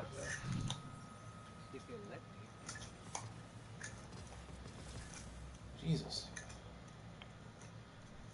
Yay, a bunch of crap. Crap. Unless it's got higher level. Than But some mine. coins as well Yeah. that can get you some not crap. I got a bunch Maybe. of coins. How many did you get? If RNGesus is blessing you today. Probably like 6 or 7. So, let me think. I actually, favorite old school game. Fuck. Let me think about this. Okay, if I'm talking N64, it's gotta be either Pokemon Stadium or I would say Ocarina of Time, but I really didn't play it that much. But I did like it. So I'm going to go with Pokemon Stadium or 007 GoldenEye. That's just a classic. Everyone knows that game. But... All right, Vlad, give us another topic then. And there are 3 of us, so that's a lot of conversation for one topic. Vlad's getting bored of our classic games conversation. That's Well, fine. sorry that we like classic games, sir. Vlad, they should change your name to Sad because you're making us all depressed. Marcus. Das Vagina. Das Vagina, bitches. Have you seen my cup holders? Negative Ghost Rider. They little Subaru nuts. Favorite characters in games. I like that, Vortex. In games? Ooh. In video games, yes. Hayes, we'll get on that one next. Actually, let's do Hayes' question first because it's probably gonna be shorter. Have you all ever dabbled into card games? Yes. Like Magic the Gathering and stuff? I assume Magic the Gathering. I played Magic for a good while. My brother Andrew is really into it, or at least was, and we played it for a while when I lived with him for a bit. There is a card game that I play right now that is like a mixture between a board game and a card game, and it's called Sentinels of the Multiverse. We actually played it on the channel once, and Jeremy played it with me when he came to visit. I did. It was extremely fun. Yeah, I wish we could have played another round of it, but we'll save that for some other time. But And what was the new one that you got? Legendary. Legendary, yeah. The Marvel. Yeah. I don't like it near as much as Sentinels, but it's a fun, bigger group game, I guess. Yeah, that's what I was thinking. It's even the guy described it. It's a deck building game instead of you already having a set deck. Yeah, and I'd much prefer set deck because then it's like, hey, we're literally like a dungeon party fighting a boss. Let's work with our strengths. Whose sparrow just exploded? I'm in this cave and I just heard a. I hit the pillar in the middle of the room and He just did a nosedive. like dove down the hole with the jet ski.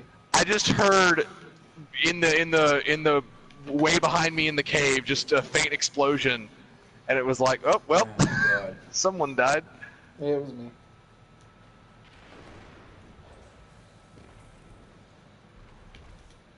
Well, I'm trying to think of obscure, because I mean, I don't know, Steven. You didn't really say your favorite character.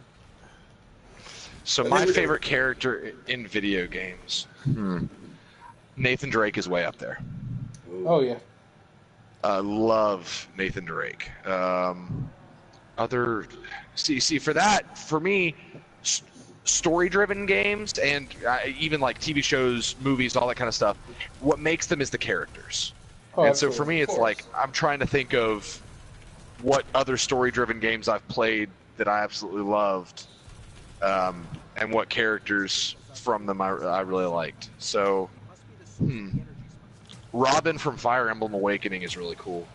Yes. But he not so much him as a character, like his personality, because he's not supposed to have much personality. But like the fact that he was a swordsman that also could use magic is really cool. Vlad says Uncle Bourbon. Oh, I'm sorry, Bourbon from Metro is best. Oh, yeah, I remember Uncle Bourbon. Bourbon. I didn't play a whole lot of Metro. I love Metro. We're going to be playing the entire, well, I guess I say entire, both games this October. I'm going to be streaming them entirely in 1 month, in addition to the other streams that we're going to be doing. Oof. Ooh. Yeah. Oof, indeed. Hopefully soon we get to start recording our content, so that, like with a capture card, so that we can start actually having a series going up. And start editing and all that. Yeah, it's gonna be fun. If I had to choose, well, I'm gonna choose a couple of people. Well, more than All a right, couple. later, Hayes. Like a top 3. Hopefully we'll Top see you three. back on. Obviously Link. Oh, yeah. I mean, that's like a staple of Nintendo Entertainment. He's just a redemption story, man. Yeah. Or not a redemption. The obvious one is Mario, but I love Mario games, but the story was never there for me. Of course not. It's the same thing. Yeah. Rescue. Well, it's the same with Zelda. Samus. Samus Aran. Nice. And Solid Snake. Oh, yeah. You know, David Hayter, the Classic. guy that voices him, was actually at TampaCon. You know who voiced him in the new game? No. Who? I do. I can't. Kiefer think of Sutherland? Kiefer Are Sutherland. you kidding yeah. me? No. That's fucking awesome. Yeah, he was Jack he was freaking Solid Snake. Bauer. That's cool as shit. For me? There we go. That's my top 3. Solid Snake, Link, and Samus. Shit. For me, it has to be Sly Cooper. Hands down. Nice. I love Sly Cooper.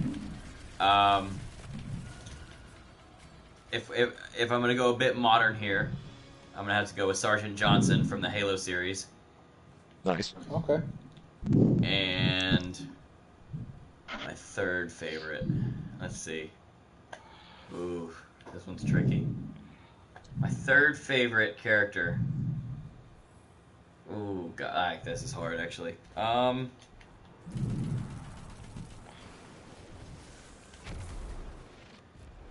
Vlad, do you actually want me to read you an audiobook of the Metro books? Oh, shit. Because that would be fun. And it would be incredibly offensive, and God, Vladimir Putin would be on my butt in no time at all for how I misrepresented his people. But no, it'd be fun. Oh, probably, maybe, I guess if I had to pick a third, I can't really think of too many right now for some reason. But one really standing out right down to me is Raiden from the Metal Gear series. Nice. I like Raiden. Unpopular opinion, I really like Metal Gear Rising. There are a lot of people out there that actually like that game. Or so I've heard. absolutely love that game. Had you played Metal Gear before that? I played... At all? No. Okay. That's why. Really? Yes. Had you played a Metal Yeah. Gear game before that, you would... I feel like you wouldn't have that same opinion. Personally. Is that because of the fake out in Metal Gear 2 or whatever it was? Where you thought that you were going to be playing Snake, but you just ended up playing Raiden? No, I actually enjoyed Raiden's character, like, in Okay, good. in Metal Gear. As far as that gameplay, but I feel like Rising was just not, like, a good game to me. I mean, it wasn't a good Metal Gear game. Yes, it was... If it was It was a solid swordplay game. If it was a standalone title, that would have been fine. But the fact that Yep. they were like, Metal Gear. Like, this is not a Metal Gear game. You're a sword fighter. So, I mean, Yeah. I didn't play a whole lot of 4. I played more 2 and 3. And, Yeah. oh my god, he's dead. Yep. I just turned around and he was dead. I was like, oh, okay, that's cool. Here's a theory. What if they took the game, made it a standalone title with a different name other than Metal Gear, whatever, and just put it and said, "Oh, this is in the Metal Gear universe, but this isn't." If it was Raiden Rising or something like that, like some kind of like something Raiden, yeah, something like Yeah. about Raiden. That's how I am about Assassin's Creed. yeah, With Black and Flag. Yeah. we had that conversation, Steven. Oh, can I change Yep, mine we from did. Raiden? To what? Ezio Auditore. Oh yeah, Ezio Auditore is just a badass. and yeah, if it was a standalone game, absolutely. Which it's the same as Assassin's Creed, as we talked about. If a couple What of the the games hell, were standalone, Vlad? Like Black Flag. like Black Flag, yeah. Apparently, the only part of the Metro audiobook that Vlad listened to was Artyom's mom getting raped by rats. Oh Oh, wow. Why? what are you trying to tell us, Vlad? Who hurt you, Vlad? Who hurt this man?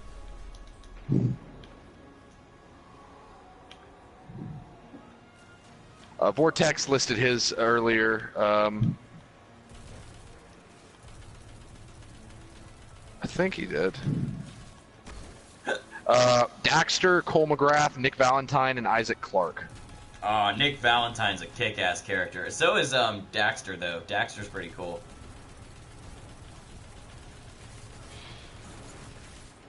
This may be an unpopular opinion. In fact, it's more of just a sparking conversation kind of answer. But Cooper and BT from Titanfall 2, Oh my God, yes. Holy F. to me, you know, you've got you Spartans from Halo, you've got the Cog from Gears of War. Like the coolest soldier type from video games to me after playing that game was the pilots. The pilots are so badass. Yes, and BT it was like he quickly became my favorite pop culture Toby. robot. Dude, alright, I'm gonna change mine now again.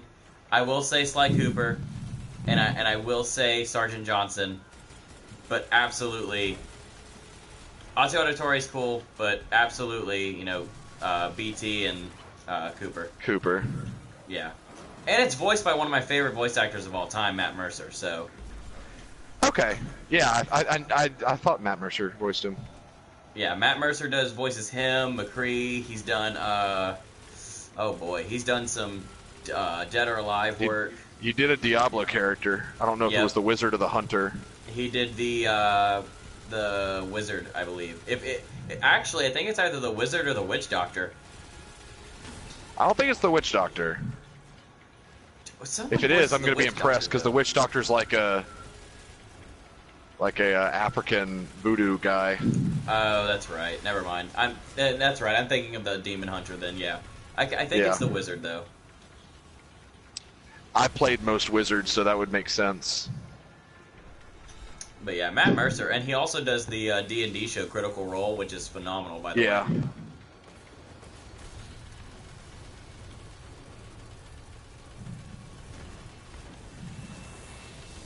But yeah, I really cannot am believe- going to miss using Daybreak, man.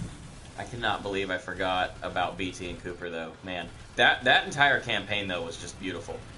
It was amazing. Like, that was worth what you could get Titanfall 2 for right now alone.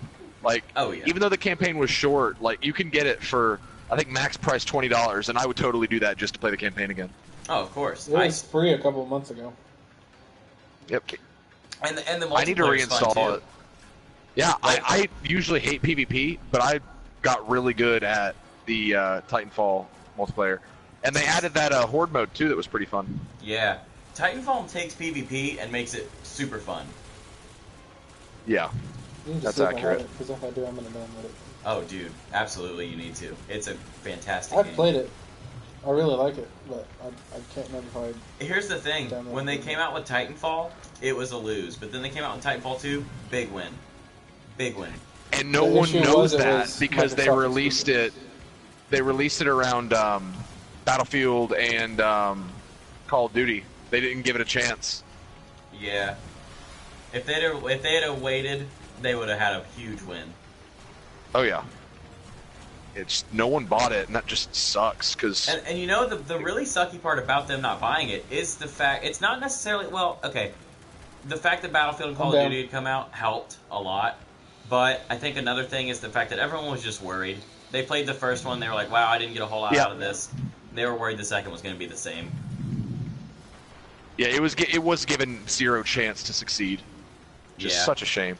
It really is. Vortex says, "What about classic cartoons?" Oh boy, he's taking it classic. Okay. damn! Back to Define classic. classic. Yeah, because classic for me might definitely be different for Jeremy's classic. Right. I'm just going to throw this out there. I know this isn't classic, but Static Shock. Oh, fuck yeah! Freakazoid, man. Freakazoid. Freakazoid, yeah. Oh, Jesus. Damn. Freakazoid, chimpanzee. And I probably wouldn't call either of those classic. Freakazoid maybe more than Static Shock, but that was a large part of my childhood.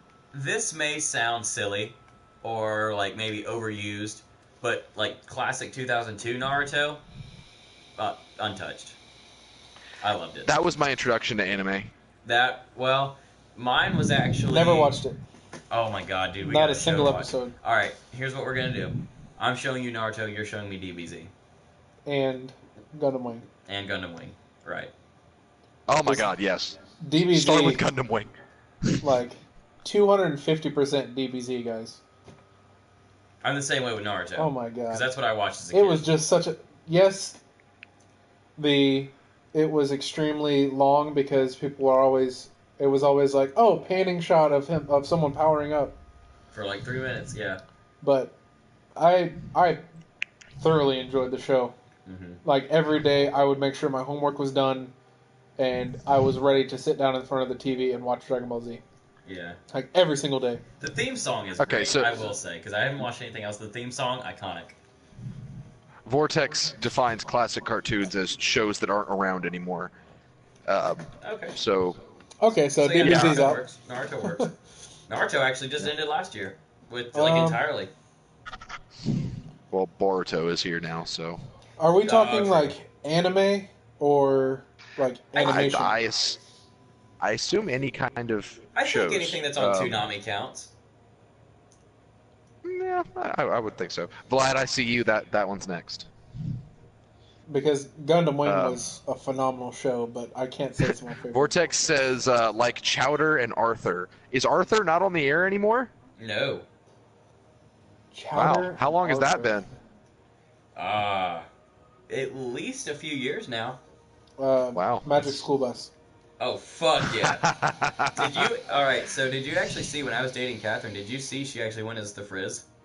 Do they? Oh, yeah, and it was really good, actually. I gotta give her props. She was amazing. They're making another one. Oh, really? Mm-hmm. Did I tell you I the met... girl from Saturday Night Live, the blonde, that does a bunch of voices. Yeah. Oh my god, Kate McKinnon? Yes, Kate McKinnon. Holy She's going to be Miss Frizzle. Really? That might be the perfect casting ever made. It really is. Like, I fangirled for like... That's perfect. Kate 30 or 45 minutes, like, oh my god, I cannot wait. Yeah, she is. Pretty. Both of you, one more classic cartoon, and then we'll move on. Okay, Jeremy, go ahead. Oh, me. Classic cartoon for me. I'm gonna give it to Yu-Gi-Oh! Original Yu-Gi-Oh! Okay. Yeah. Not bad. Dexter's Lab. Woo! That's a show right there. Dexter's Lab. That's a show right there. Johnny Bravo, Powerpuff Girls. Like, that whole Friday night lineup back in the early 2000s. Exactly. Yep. Beyond compare. Like, for me, so I was homeschooled, and we got a break every day of school where we got a lunch break from like 11 to 1. Where we could just, eat lunch, do whatever, and then we would be, back to doing all of our schoolwork. Part of my routine, Monday through Friday at 12 o'clock, Tom and Jerry on Cartoon Network for a full hour. Tom and Jerry was one of my big ones. Tom and Jerry. Loved it. So Vlad, If we're going Go ahead. classic, Tiny Toons. If we're going that classic, I'm saying Scooby Doo for me. Oh, Scooby Doo. Scooby-Doo. I was gonna mention Scooby Doo. Yeah. I love man. Scooby Doo. And the Pikes. Vlad asked favorite movies. I've already got mine ready. So if you guys need to think. I do have to mention Futurama because that show Okay. Yep. is my favorite of all time. It's no longer on the air, so technically it counts, but it was a recent show. Yeah. But favorite movie. So mine, I've got a few answers for this, but as far as you know, gun to my head, hey, you have to watch a movie right now. Which movie will you enjoy the most watching right this second? Scott Pilgrim versus the World. Okay. Okay. Not bad. It's just, it's got so many good just pop culture influences. It's got good music. It's got good action. It's hilarious. Chris Evans in it. It's got Chris Evans pre-Captain America, which is hilarious. And it's got Brandon Routh post-Superman. Oh, it does, doesn't it? That's right. Yeah, he's the vegan. It's my God, it's the yeah, perfect Vegan movie Police. for me. Yeah. Actually, the one of the vegan police was the Punisher. Are you serious? Frank Castle? Yeah, like the original Punisher. I forget what the actor's name is. I know. Yeah, no, I know. You're talking about that. Aaron Eckhart. Yeah, yeah. Yeah, that was Aaron. Yeah, he's one of the two vegan police that busts in. That's hilarious. Whenever I think of going to the movies, that movie was the perfect one because I had no idea what I was getting myself into. And so when I'm watching this movie where they have a base battle and this guy's got telekinesis and super strength because he's vegan, and then suddenly the vegan police shows up in a beetle bug and shoots it with de-veganizing rays. It's like, what is happening? It was the Let me preface greatest. this. Finger guns, by the way. Yes, with the finger guns. Milk and eggs, bitch. I love that quote.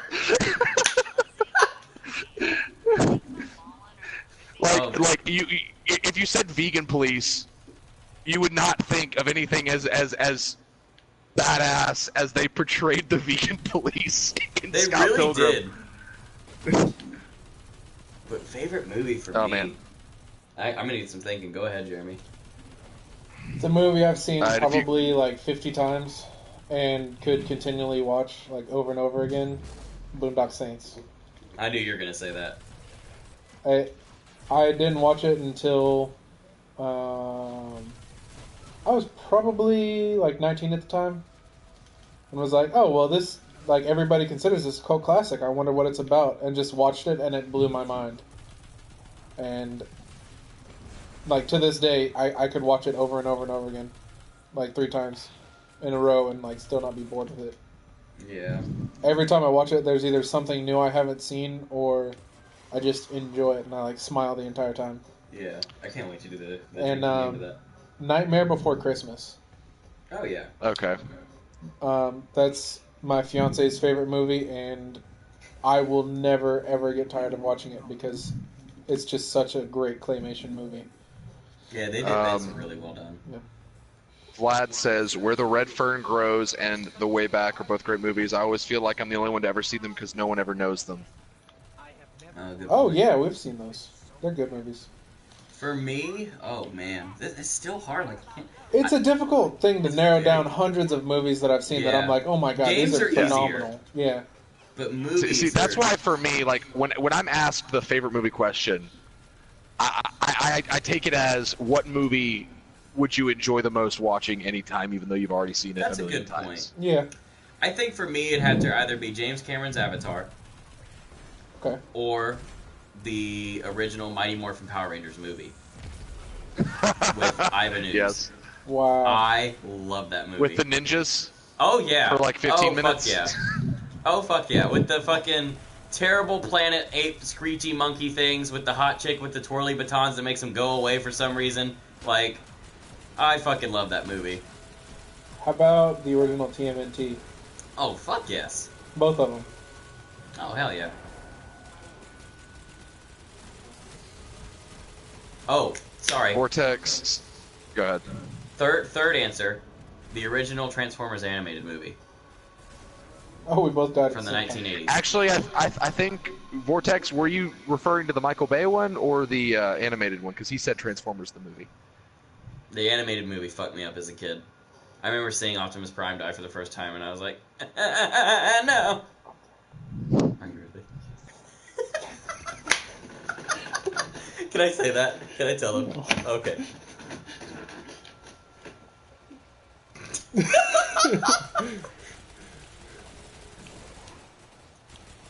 I'm still playing really, really good. Share Yeah, with you're the good. class. So, what was that next question you were talking about? That was Oh, we got a the third. next question. Oh, that was the next one? Okay. I thought there was another one for some reason. What did Vlad say? That was the favorite movie one. Oh, I okay. thought he stated his favorite movies. That's what I was. Yeah, that was the Redfern Grows and Oh, yeah. and Way I got Back. you now. Yep. Yeah. I'm trying to think of like honorable mentions. Yeah. Oh my god, Inception. I love Inception. Oh, yeah. Anchorman. Fuck yes. Fucking love Anchorman. There's so like that was the definition of my high school years. Smelly pirate hooker, man. Yep. That escalated For- quickly. For me, Guardians of the Galaxy is up there. Yeah. Oh yeah, Talladega Nights. Talladega Nights. Honestly, I like if you had to ask me like what my favorite all-time actor is, it's gonna be Will Ferrell. and I will say that like 100% honestly because his time on Saturday Night Live was probably some of the best years that they've ever had, Of course. and Yeah. I've never seen a movie with him in it that I haven't enjoyed. Did you see Daddy's Home? I did. That I was funny. fucking loved it. I didn't watch the second one yet though. I haven't either. It's supposed to be like really funny, but Yeah. Mel Gibson's in it. Yeah. Oh, When that's. I saw that, I was just like, oh my god. Who's my favorite actor? Damn, I don't think I have one.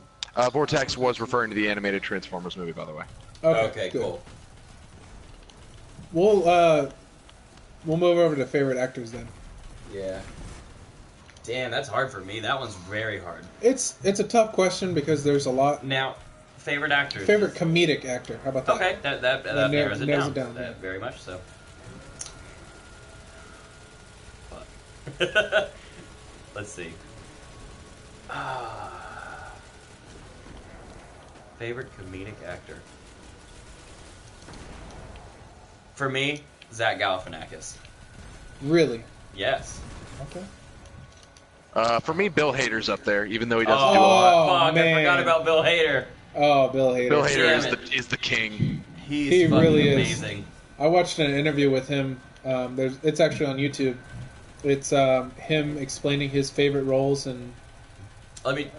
it's classic Bill Hader. Like he talks about Yep. like a couple of the roles he did on Saturday Night Live were based on people that he either knew or went to school with. Yep. It was just hilarious from start to finish. Let me change mine. I think Zach Galifianakis is probably one of my second favorite comedic actors.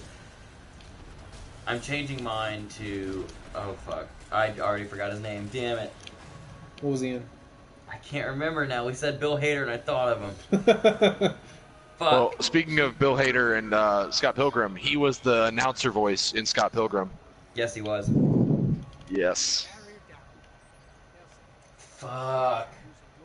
I'm gonna kick. Vlad myself says for fucking mad actors that I don't is know always a this. difficult question for me because I don't know any beyond the generic ones like Will Smith. Will Smith is one of the best actors Oh, of course. out there. That Go watch Pursuit of Happiness or I Am Legend. Oh, Pursuit of Happiness, please. Oh my god. oh man, Fucking love that movie. Go watch that movie and don't cry. I dare Yeah. you. I dare you. Even if you're a weightlifter, that's one of the hardest dudes in the world. I guarantee You could kill 100 will people and fucking watch that cry. movie. Yeah, Man, But that the- movie. The scene that did it for me in that movie was when they slept in the bathroom in the subway station. and he Yep. just he And puts holding his the foot door against shut, the door. Yeah, Every time. every single time. Mhm. Yep, 10 out of 10.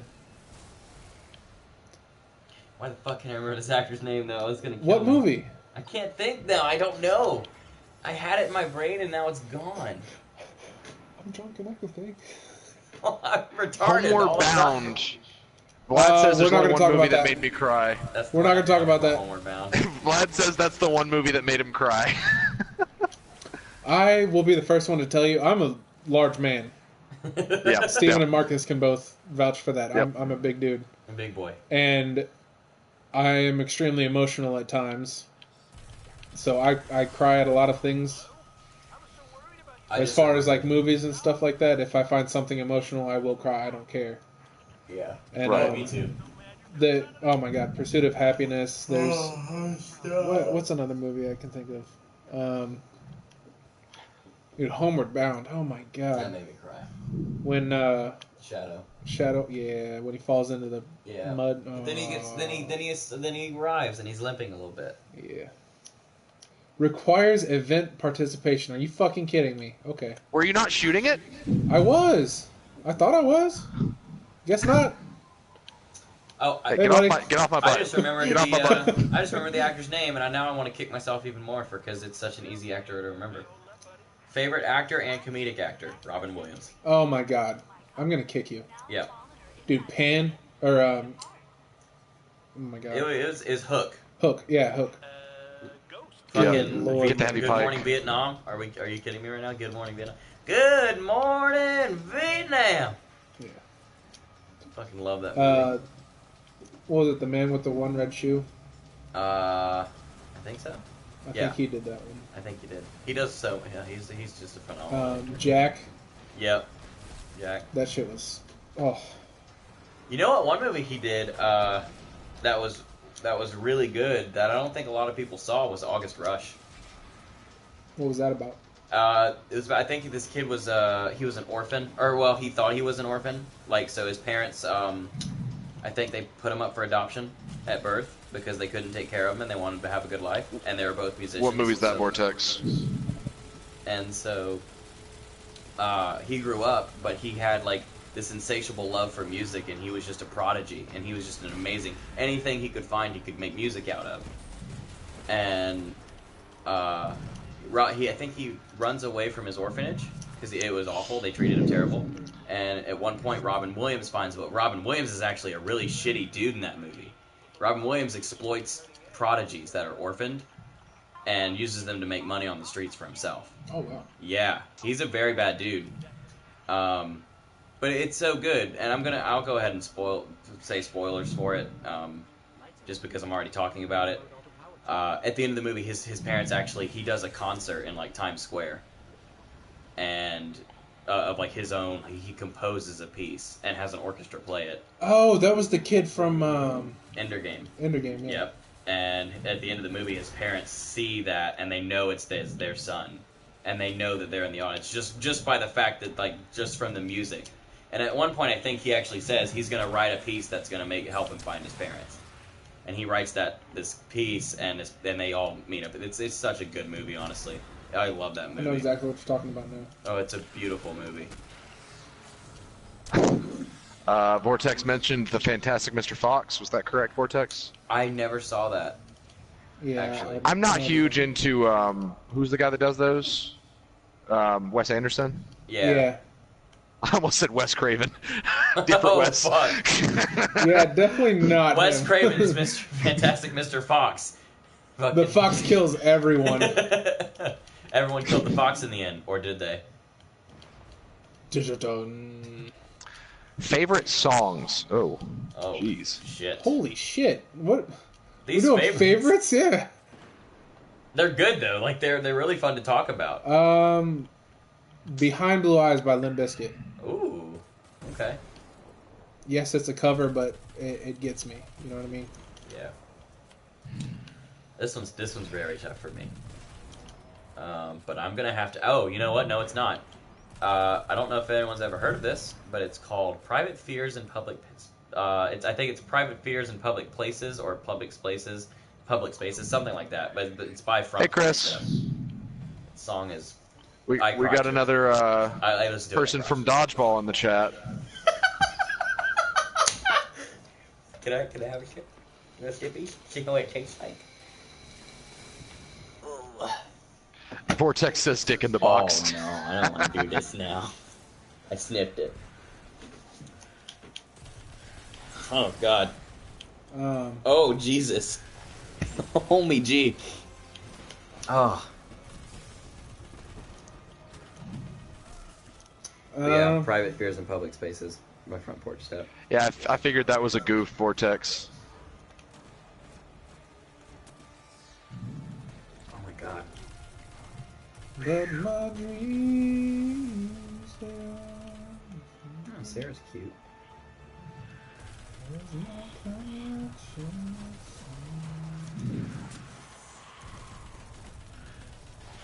God damn it, I have that song stuck in my head now. Oh Jesus, he's right in front of me. Fuck you, man! I beat you up, man! I beat your ass. Teach English. Oh, favorite comedian. That's a tough one.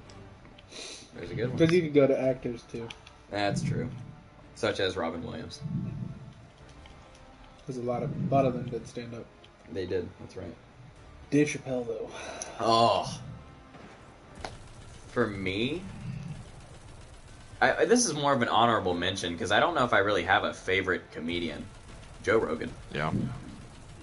I like Joe Rogan. Never Ever liked his stuff? really liked it, no. I tell you one for me and Jeremy that's our favorite is Bert Kreischer. Oh man. The Machine. The Machine! Nobody I'm the talks the machine that way. Fuck that bitch. This is Russia.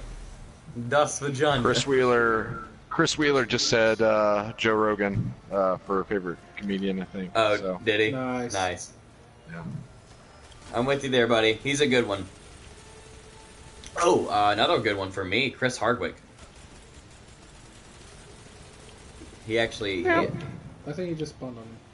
He did, what was the name of that bit, or stand-up show that he did? He did At Midnight, but it wasn't stand-up. No, that was the, he also did, like, the After Walking Dead part of the show or whatever. Yeah, Talking Dead. Talking Dead, yeah. But he did a stand-up bit that was really funny, and I love it. But he's a good one.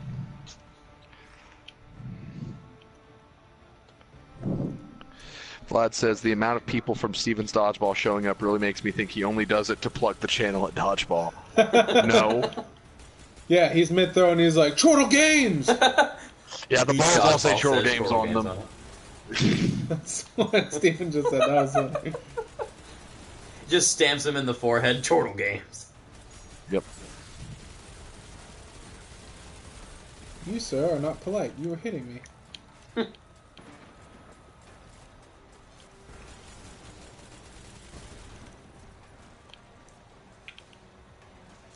Oh, man. Have we done favorite comic book characters?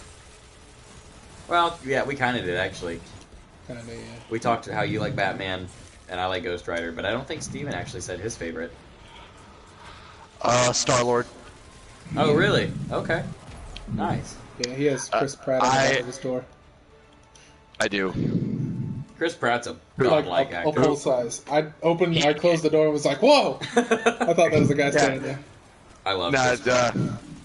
yeah, he is my favorite actor. Not just because of his roles, but because he's a great super human. cool dude.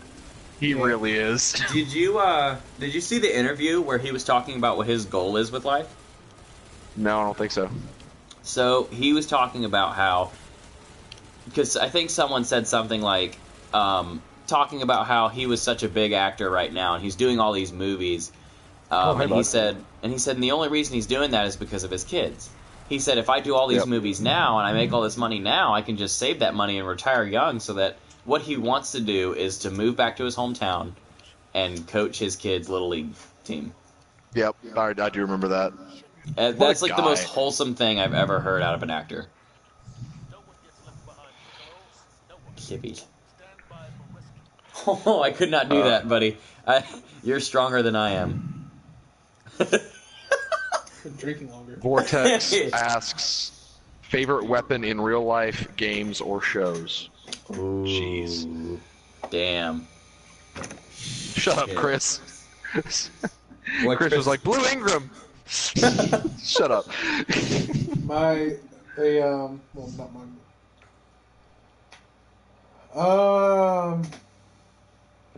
Favorite weapons, IRL or in game, or fantasy otherwise.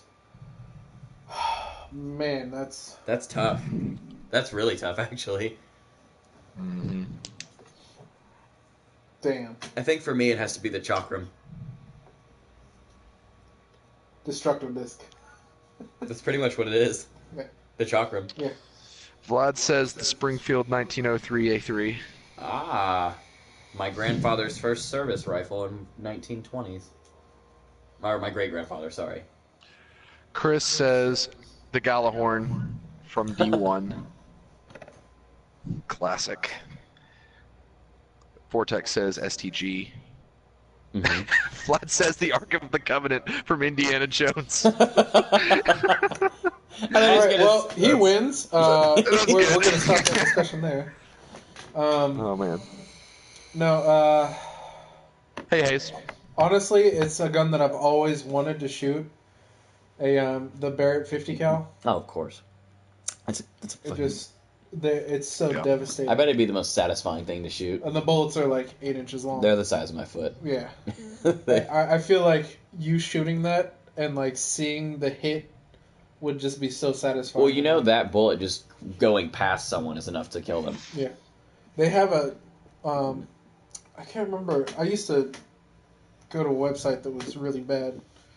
It's not like a porn site or anything. But it showed like bad pictures and stuff that like kind of like that subreddit, like people dying kind of thing. similar to that. This was years and years ago. I mean, like when the internet first became like a huge. This thing. is when that kind of shit was illegal. Yeah. But it had like pictures of guys that had like jumped off buildings. Oh, and fuck. The fence had a spike on it, and the guy's head was on the spike, and his body was like on the ground. Damn. But it had a picture of a guy that was shot in the neck with a Barrett 50 cal. What did that look like? His entire body from his waist up was disintegrated. Like Holy it shit. was ridiculous. At least it'd be like the quickest way to die, though. Yeah. But just seeing that and like knowing what devastation it Well, it's an caused. anti-tank round. Yeah. So I could only imagine what it would do to a human being. But Oof. I feel like that would be one of the coolest weapons to. I mean, if I had to use it, it would be cool. But obviously, if there was like Halo weapons in real life, those would be awesome to use too. That would be the best. But if you could use a Spartan laser or something, that would be You kidding amazing. me? But That'd be great. Just as far energy. as like real world weapons, I would have to say the Barrett 50 cal. If we're talking about video game weapons, I'd have to say the energy sword, because that would just be badass to have on your hip. Like, what's that? Just like open that up. Any weapon from Gundam Wing. I mean, Yeah. the laser scythe, the Death Scythe Hell carries. Like, Yep. oh boy. I think my favorite, like, I guess it would be a realistic weapon, would have to be like a Sly Cooper's cane. Yeah. I love, because there's so many crap. different kinds too. So there's like I think the Chinese monk has like the double hooks. That was really cool. There's a guy that cosplayed that at Tampa Con, and I was like one of the only ones that recognized him, and I thought it was the coolest shit ever. Huh? Another great movie, Ninja Assassin. Oh fuck! I love that movie. The knife chain. Yes. Yes. Yes. The Kasarigama. When he starts walking down the hallway and just like rips the entire thing up, and he's just like, "I'm coming for you, bitch." Yeah. Ninja Assassin was Like, a kick-ass movie. Phenomenal. That was my first rated R theatrical experience. Really. That was it's just a movie about kicking ass, man. Oh, I'll tell you another When one that he's was. sitting in the car and starts doing like the Yep. hand Yep. motions and heals himself, I was just like, "This is the coolest shit I've ever seen." Ninja Assassin was so fucking cool. I'll tell you another one that was really good. Hardcore Henry. I never Yes. watched it. That was the first. It's on person one, Netflix. right? Yeah. Is it? Yeah, they put it on It's Netflix. so good. It's so fucking good. I never I saw it. went and It's saw it in just theaters. it's just stupid fun. It is. It's nothing but first person just kicking ass. Yeah. The ending scene is my favorite, and I'm not going to spoil it for you since it is on I was Netflix. just gonna say, please don't, because I won't. I watch won't. that movie. Oh, it's it's so so good. good. Oh. And it's not hard to follow either. Okay. Go All ahead. right. I want to ask you guys something. Go ahead. So, my fiance and I last night we watched Tusk. I've never seen it. Have you guys seen it? No. No. It's on Netflix. Watch it and then discuss. What's it about? It was written and directed by Kevin Smith. I know that because I remember you. It is a horror movie. Uh-huh. That he wrote from a podcast that he and a friend did. Okay. I can't really explain it to you without ruining the story. But it's one of the weirdest movies I've ever watched, but I enjoyed it from start to finish. It was extremely entertaining. Is it gory? Not overly, but there are parts where you're like, what the fuck is going on? Like, Okay. Fuck it. Hey, Sentinel Shield babies. Yeah, that's the thing about me with movies is gore. I hate that like some of the newer horror movies that are rated R rely solely on gore more than anything else. Yeah. Like that's not what makes a horror movie good. I would Vortex. say yes and no. Vortex, True. the only one that I know of is I think 115, the one from either Kino or the Giant. I don't remember. Kino had 115. Okay, yeah, it was That's from a one from kick. Kino. That was kick ass. He's asking which zombies songs. So, do you know that? So on Kino der Toten, well, there's a lot of zombies map that you can do this, but on Kino der Toten, you can find the 3 meteors and play a song. I remember finding that out when I was with my friends, like one time when we were kids playing that, and it was the most badass thing ever. Like we were just listening to that and killing zombies, and it was so cool. I love punching shit. Yeah, that's fun. It's so satisfying in this game because they disappear. They make it fun in this game for sure. But Tusk, that's interesting. Okay, I'll have to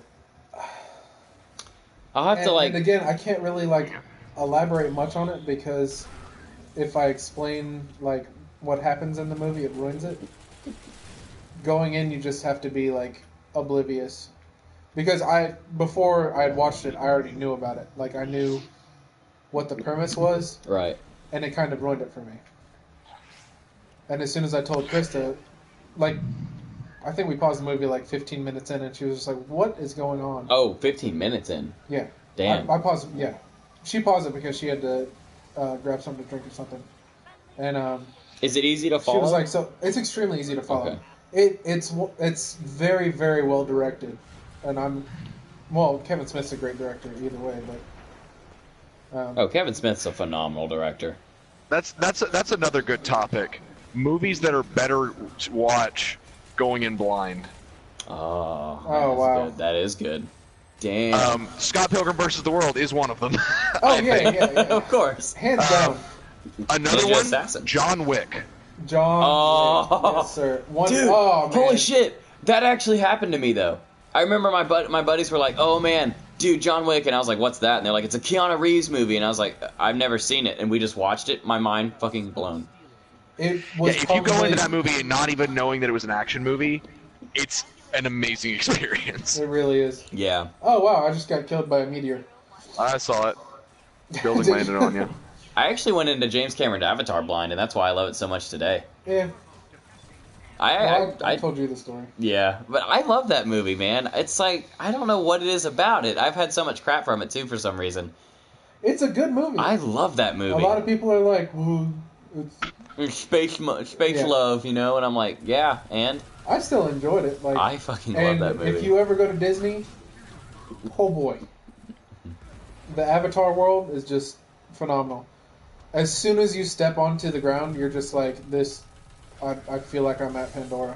That's like a fucking goal right now. There's cracks in the ground. I bet it's better at night. It's far better at night. Well, I will say this: go there during the day to see what it looks like, then leave and come back at night because it is a complete different experience at night. Good point. Everything is covered in like glow in the dark neon lights or neon paint. So at night everything glows. Like the flowers are gorgeous. There's actual like the cracks in the ground become like fluorescent. You can see like glowing substances underneath the earth. Oh. There's a huge seed when you enter the park that you can put your hand on and it starts like breathing. Oh fuck, that's cool. That's really neat. Yeah. That's what one thing I got to give over anything else as far as props go. Disney does fantastic with their interactive parks. Absolutely. So Chris said Zombieland. Yeah. Oh yeah. And Hayes said, I know it's hard as hell to not know about it, but Star Wars: A New Hope.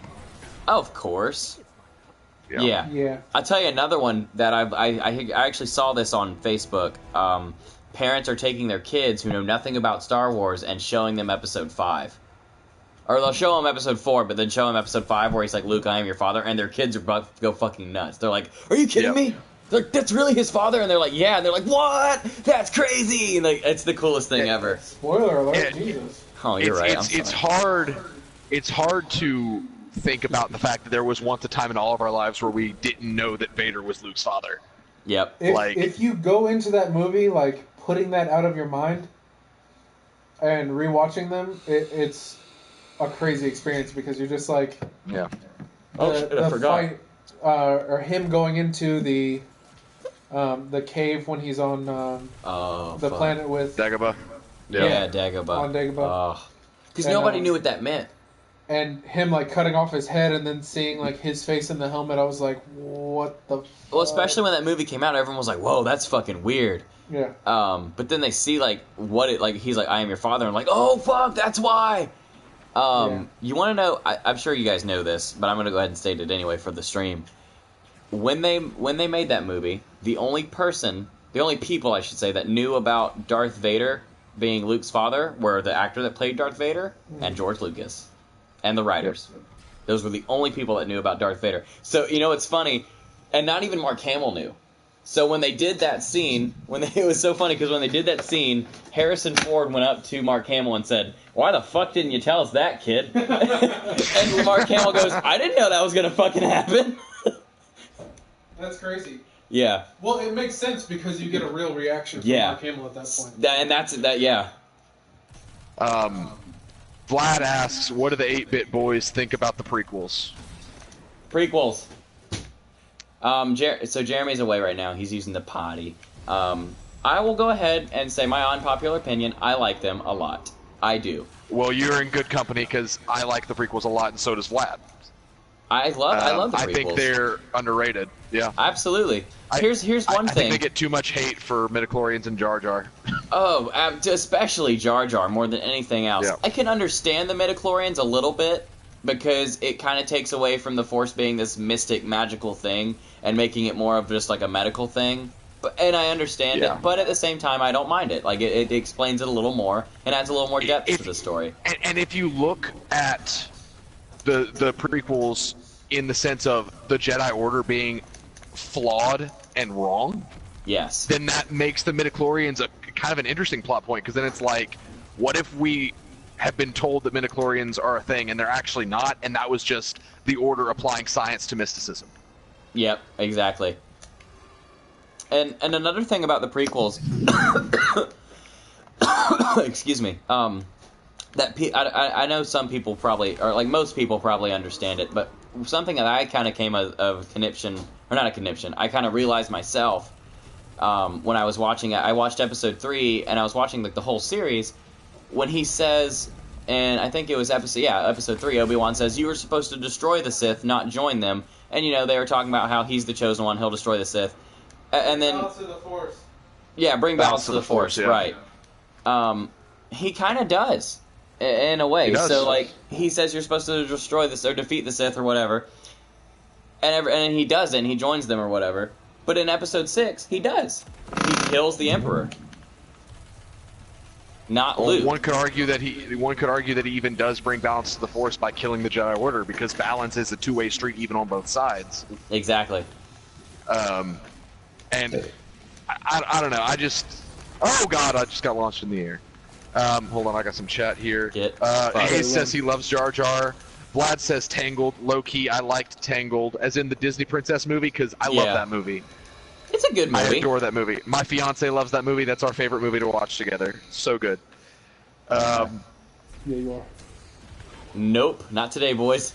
That's that non-resilience, boys. Tangled was good. I enjoyed it. I like the new Disney princesses, like all of them. I don't think I've watched a new one that I haven't enjoyed. Frozen. You like that one? I liked Frozen. I did too. I really did. I hated I Frozen. For I hated those it. of you that don't know, I actually have a background in 3D art. Oh god, dude. So I didn't know that. You didn't know that? I didn't know that. I worked at Apple. I did 3D maps for them. This is the first I'm hearing of that. Are you serious? Wow. He has a bachelor's degree. Yeah, I have in game I have art. a bachelor's degree in game art, so I can actually I do 3D game levels and stuff like that. Wow, that's awesome. he's really had good at it, too. literally no idea. Oh wow, yeah, I thought I had told you when we first started talking, but I don't think so. I have Maybe you did, and I just wasn't listening. That's yeah, possible. maybe I don't know. Ooh, look at your stuff. Some Um, coins. I did, but I actually have friends that work. I have 2 friends that work at Disney now, and I know a guy that works at Studio Santa Monica. He's worked on God of War, Knack, and a couple of other titles. And I have another friend that is a 3D artist at Naughty Dog that has worked on Uncharted and is working on Last of Us right now. That's really cool. But I think you told me about that friend. yeah, I think you've played with Aaron once. But yeah, so I have the background in 3D art, so I can objectively see, like, as weird as it sounds, I can see things in 3D mesh. Like I can look at an object and see how I would make it in 3D.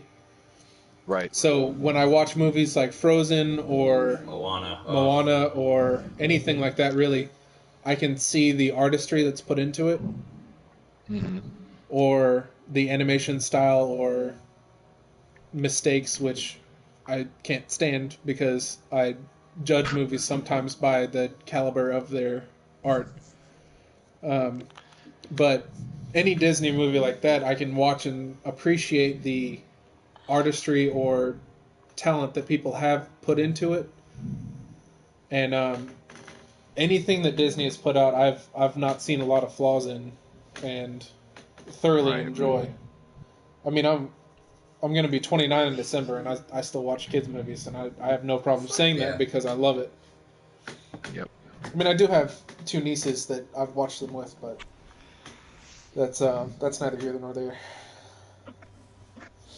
Now, Vlad, I hated the music in Frozen, but I also went to a college where all of the guys and all of the girls were obsessed with Frozen for an entire semester, and they, like, you'd be walking to class and you'd hear 3 different people singing "Do You Want to Build a Snowman" in 3 different places, and it was just hell. It was hell, Vlad.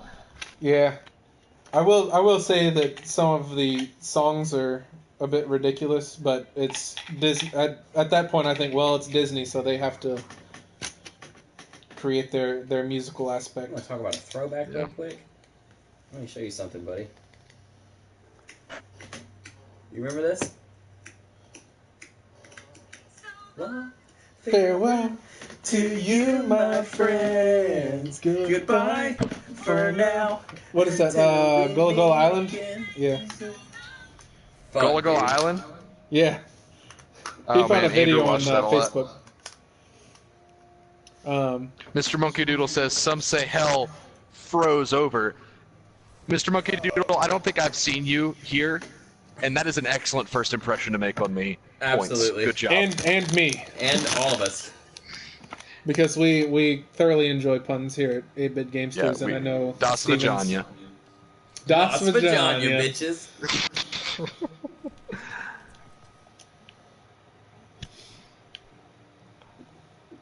Oh, man. I can't believe you didn't know that about me, Steven. That's funny.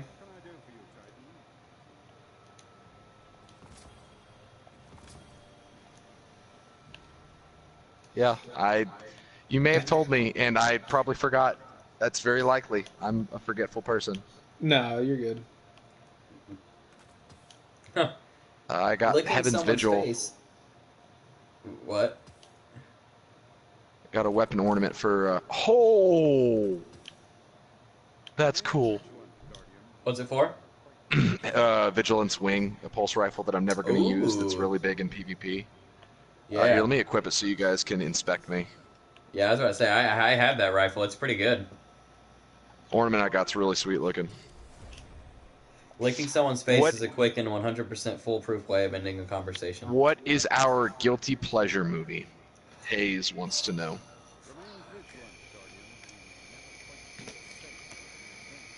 Guilty pleasure movie.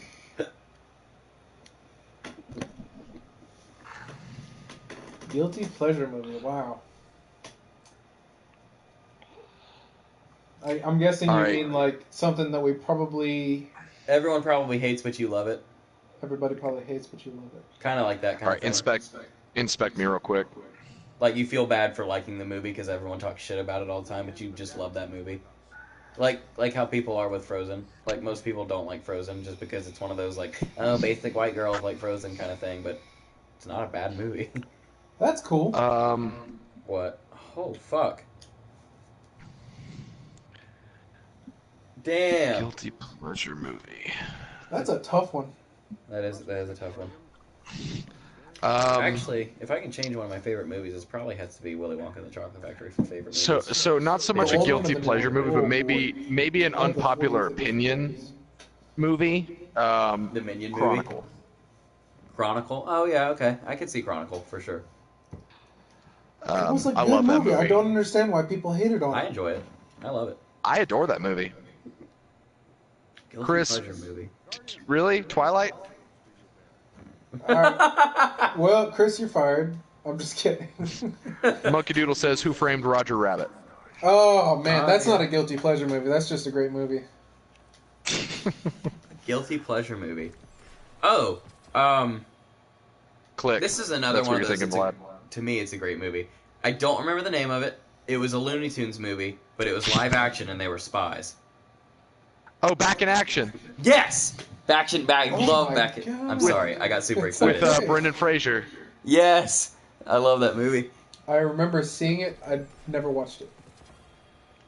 Oh my god, you've never watched Back in Action? No, Holy crap. never watched it. It's such a good movie. Who was it? I think it was Daffy Duck or Bugs Bunny went up to the blackjack table and they were looking for this specific card, and he's just sitting there going, "Hit me!" And then he throws out another card. He breaks 21 and he goes, "Hit me!" And the guy's like, "What?" He's like, "Hit me!" And he throws out another one and he keeps going, "Hit me!" And he keeps throwing down cards until he sees the one he needs and he just grabs it and runs away.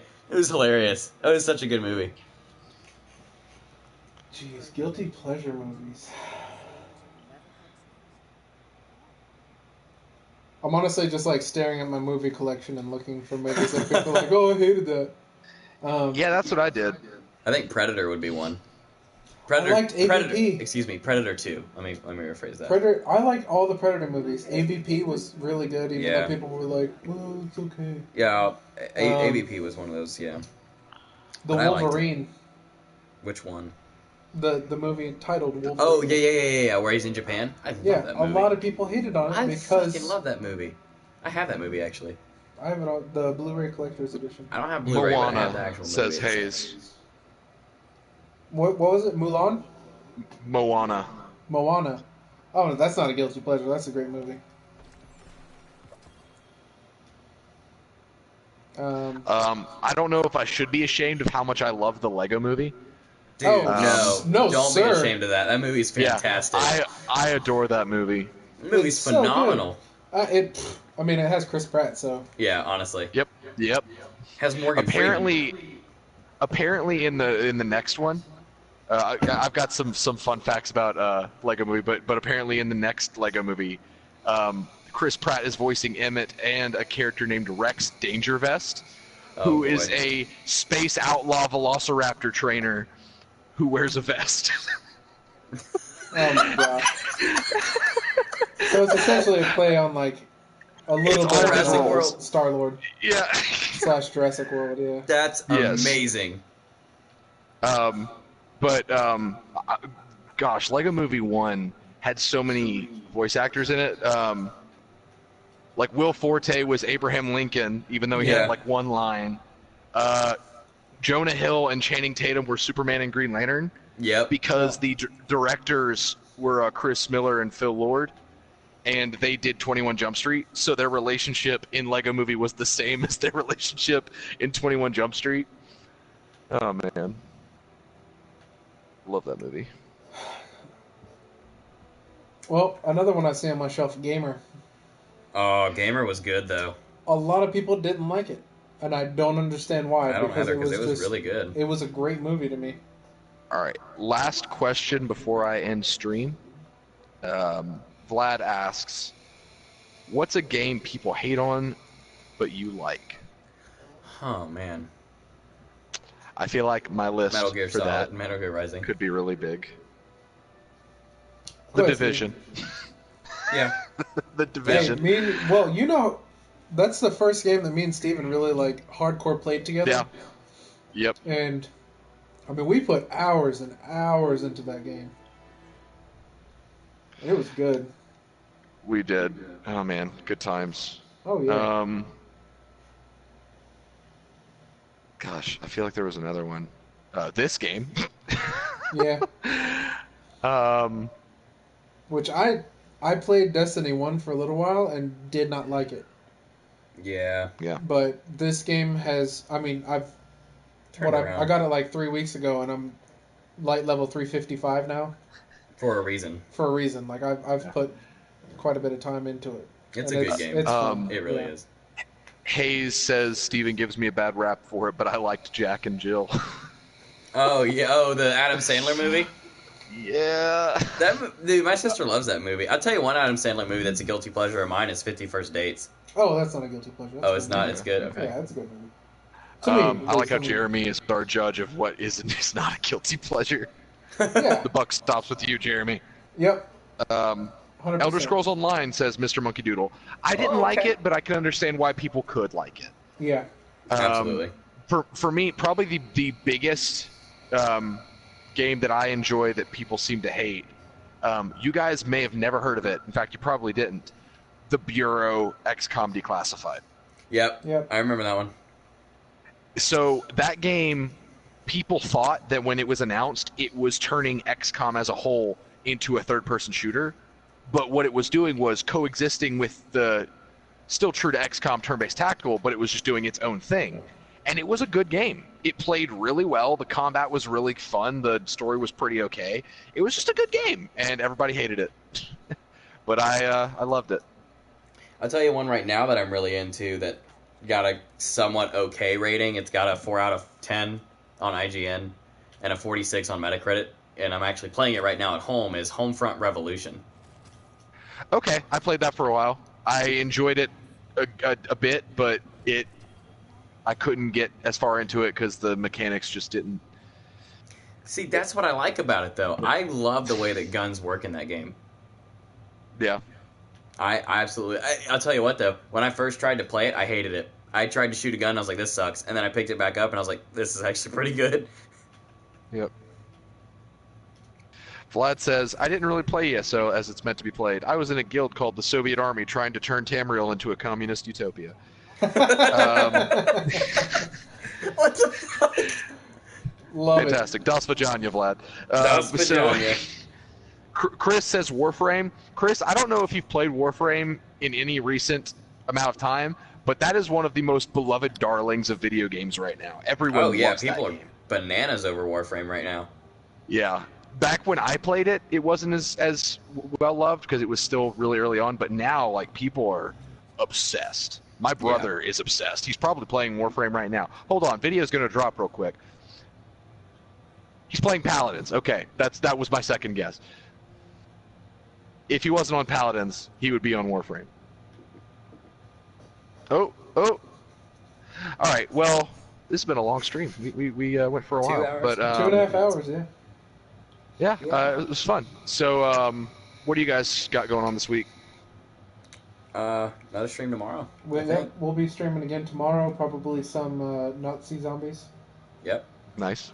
Which is hilarious because in Tusk, the name of his podcast is the Nazi Party. Notsee. That's good. That's good. And his sign-off is, join the Nazi Party. That's so good. So, little fun fact. Yeah, we'll be streaming tomorrow and possibly later this week, but I'm not really 100% sure about that Look yet. out for at least 3, I think. Yeah. I think we might hit 3. Okay. So, you guys are 8-bit Gamesters, for everybody in the chat that hasn't been here the whole time. Yes, sir. That's Jeremy and Marcus. Hello. 8-bit Gamesters. Vlad, can you put their channel title in the chat for me? Thank you, Please? Vlad. We Thank love you.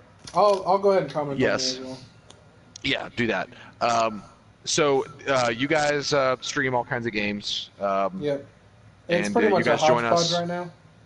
There's a lot Yeah. of Destiny going up because I've been playing a lot with Steven. And then Nazi And, Zombies recently. And Nazi Zombies a lot as well, too. But Yeah. it kind of comes down to what we're in the mood for at the moment. So, Yeah. of course, obviously for Team Up Tuesday, we're going to do Destiny with Steven, of course, or whatever Steven has planned for Chortle. But on, like, tomorrow, we've already planned for Nazi Zombies. But if it was just like, oh, I'm at Jeremy's house, what do you want to stream? Like, we did that with Crash Bandicoot. Like, that was just like, what do you want to stream? Oh, have you ever played Crash Bandicoot? No, that's what we're going to play. Damn, Vlad, that hurt. What do you say? It's like, they have 19 subscribers. Good luck finding them. Oh, Jesus! But then he said it'll be like a scavenger hunt. So that's fun. That's fun. But and my name is Steven from Turtle Games, but most of you probably know that. And we have a 6-day content schedule. On Mondays and Wednesdays, we have Let's Play videos that go up at 12 p.m. Central. Monday we had today's Tuesday. Wow. Okay. Monday we had Overcooked, and it was with me, Jake, Miles, and Brody, which is always special. So that was really funny. Then I'm not sure what we got this Wednesday, but on Tuesdays, Thursdays, Fridays, and Saturdays, we do live streams in the evening with Team Up Tuesdays being on Tuesday. That's when we play a co-op game. Usually me and Jake. Sometimes we get friends to join us, like Jeremy and Marcus from 8-bit Gamesters. Thanks for filling in, by the way, guys, because otherwise it would have been just me all by my lonesome. Anytime. Absolutely. Awesome.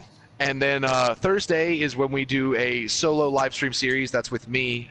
We did XCOM, but this Thursday we're going to try something new with Phantom Doctrine, which is like XCOM if it was Cold War era spies. And the 40 minutes that I've played was really interesting, really cool. It's going to be a lot of trying to figure this game out together. But hey, I can put you guys in this game as spies. That's all that matters. So come check it out. Why do you think I summoned my brother, Vlad? What did he show up? And then on Fridays we have a podcast at 12 p.m. Central with 2 live streams in the evening, usually starting around 7 or so. And then we do more live streams, 2 of them on Saturday in the evening, usually starting around the same time. This Saturday we're actually doing a split stream with Friendly Fire Games, my brother Andrew, his channel. We're going to be playing Dead by Daylight, which is one of the free PS Plus games right now. Chris, I see you. Yeah, we're not on PC just yet, but we're working towards that angle. What time will I be streaming which one, Hayes? If you're talking about Phantom Doctrine, that's going to be probably about 7 o'clock, because we got to record podcast at 5, and yeah, it'll be at 7 o'clock on Thursday for Phantom Doctrine. But yeah, if you have not, feel free to like, share, and subscribe over here at Chortle Games. Staying subbed and subscribing to us is the easiest way to stay notified of what we're doing and when we're doing it. And also give some love over to 8-bit Gamesters for when we aren't streaming, which we don't stream on Monday, Wednesday, and Sunday. You can check them out. Or when we are streaming, if you like them better than us. But if you do, you're dead to me. Just kidding. Damn, Steven. Tell me how you really feel, bud. Maybe next time. So yeah, to answer your question, Hayes, usually the Tuesday and Thursday streams go on at 7. We aim for 7 usually, but on the weekends it's a little more random because weekends are hectic.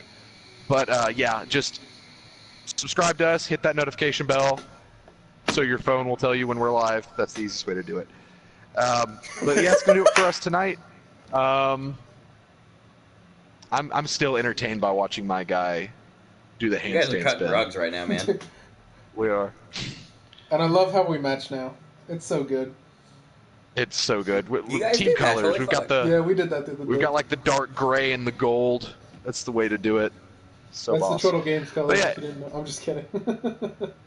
Blue and orange are the Chortle Games colors, but they don't look good on Destiny. So Yeah. the Steven Chortle Games colors are gray and gold. That's how you do it. Anything you guys want to add before we close this thing out? No, you pretty much covered everything, man. Yes. Like you said earlier, we kind of just kind of randomly stream stuff. Did you see what Vlad said? Oh wow. Screw 8-bit Gamesters, Friendly Fire Games, and Chortle Games. I'm better. Sub to me with my no content. Vlad, go home. No. Vlad, just go home. No, the best part Games was isn't even here, and they still took the heat. the best part was I'm better. Sub to me with my no content. Oh, Vlad, we love you. Yeah. Chris, 8-bit Gamesters just posted above. I did. You should see them in the chat. That's them. Go to their channel and give them a sub. Check them out sometime. Oh my god. Damn straight I said a kissy face. That's right. You did. All right, so that's gonna do it for us tonight. Got a Let's Play video tomorrow at 12, and you guys said you're streaming tomorrow, right? Yes, we'll be streaming Nazi Zombies probably around the same time, about 7ish. We might be able to get around a little more though, just because we're both off tomorrow. Yeah, possibly 5ish. Yeah. We'll just hit that notification icon if you guys want to. Don't forget to sound off in the comments and smash that like button though too. Those oh are both yeah, really smash that like steps. button, sound off in the comments. Please subscribe. Yo guys, if you smash that like button, leave a comment, and hit the subscribe and the notification bell, you will be entered to win the contest. And what is this contest? It's to win nothing, of course, because I'm never loyal to what I say. All right, Chris gave you guys a sub. Yay! Love you, Chris. Hey, thank you. All right. But yeah, that's gonna for real this time. That's gonna end it for us. See you guys on Thursday here at Chortle Games, and tomorrow over at 8-bit Gamesters. Bye. All right, have a good one. And that's gonna end us. Well, end us, Jesus. That's gonna end it for us as well. Jeremy, no! Do the death thing.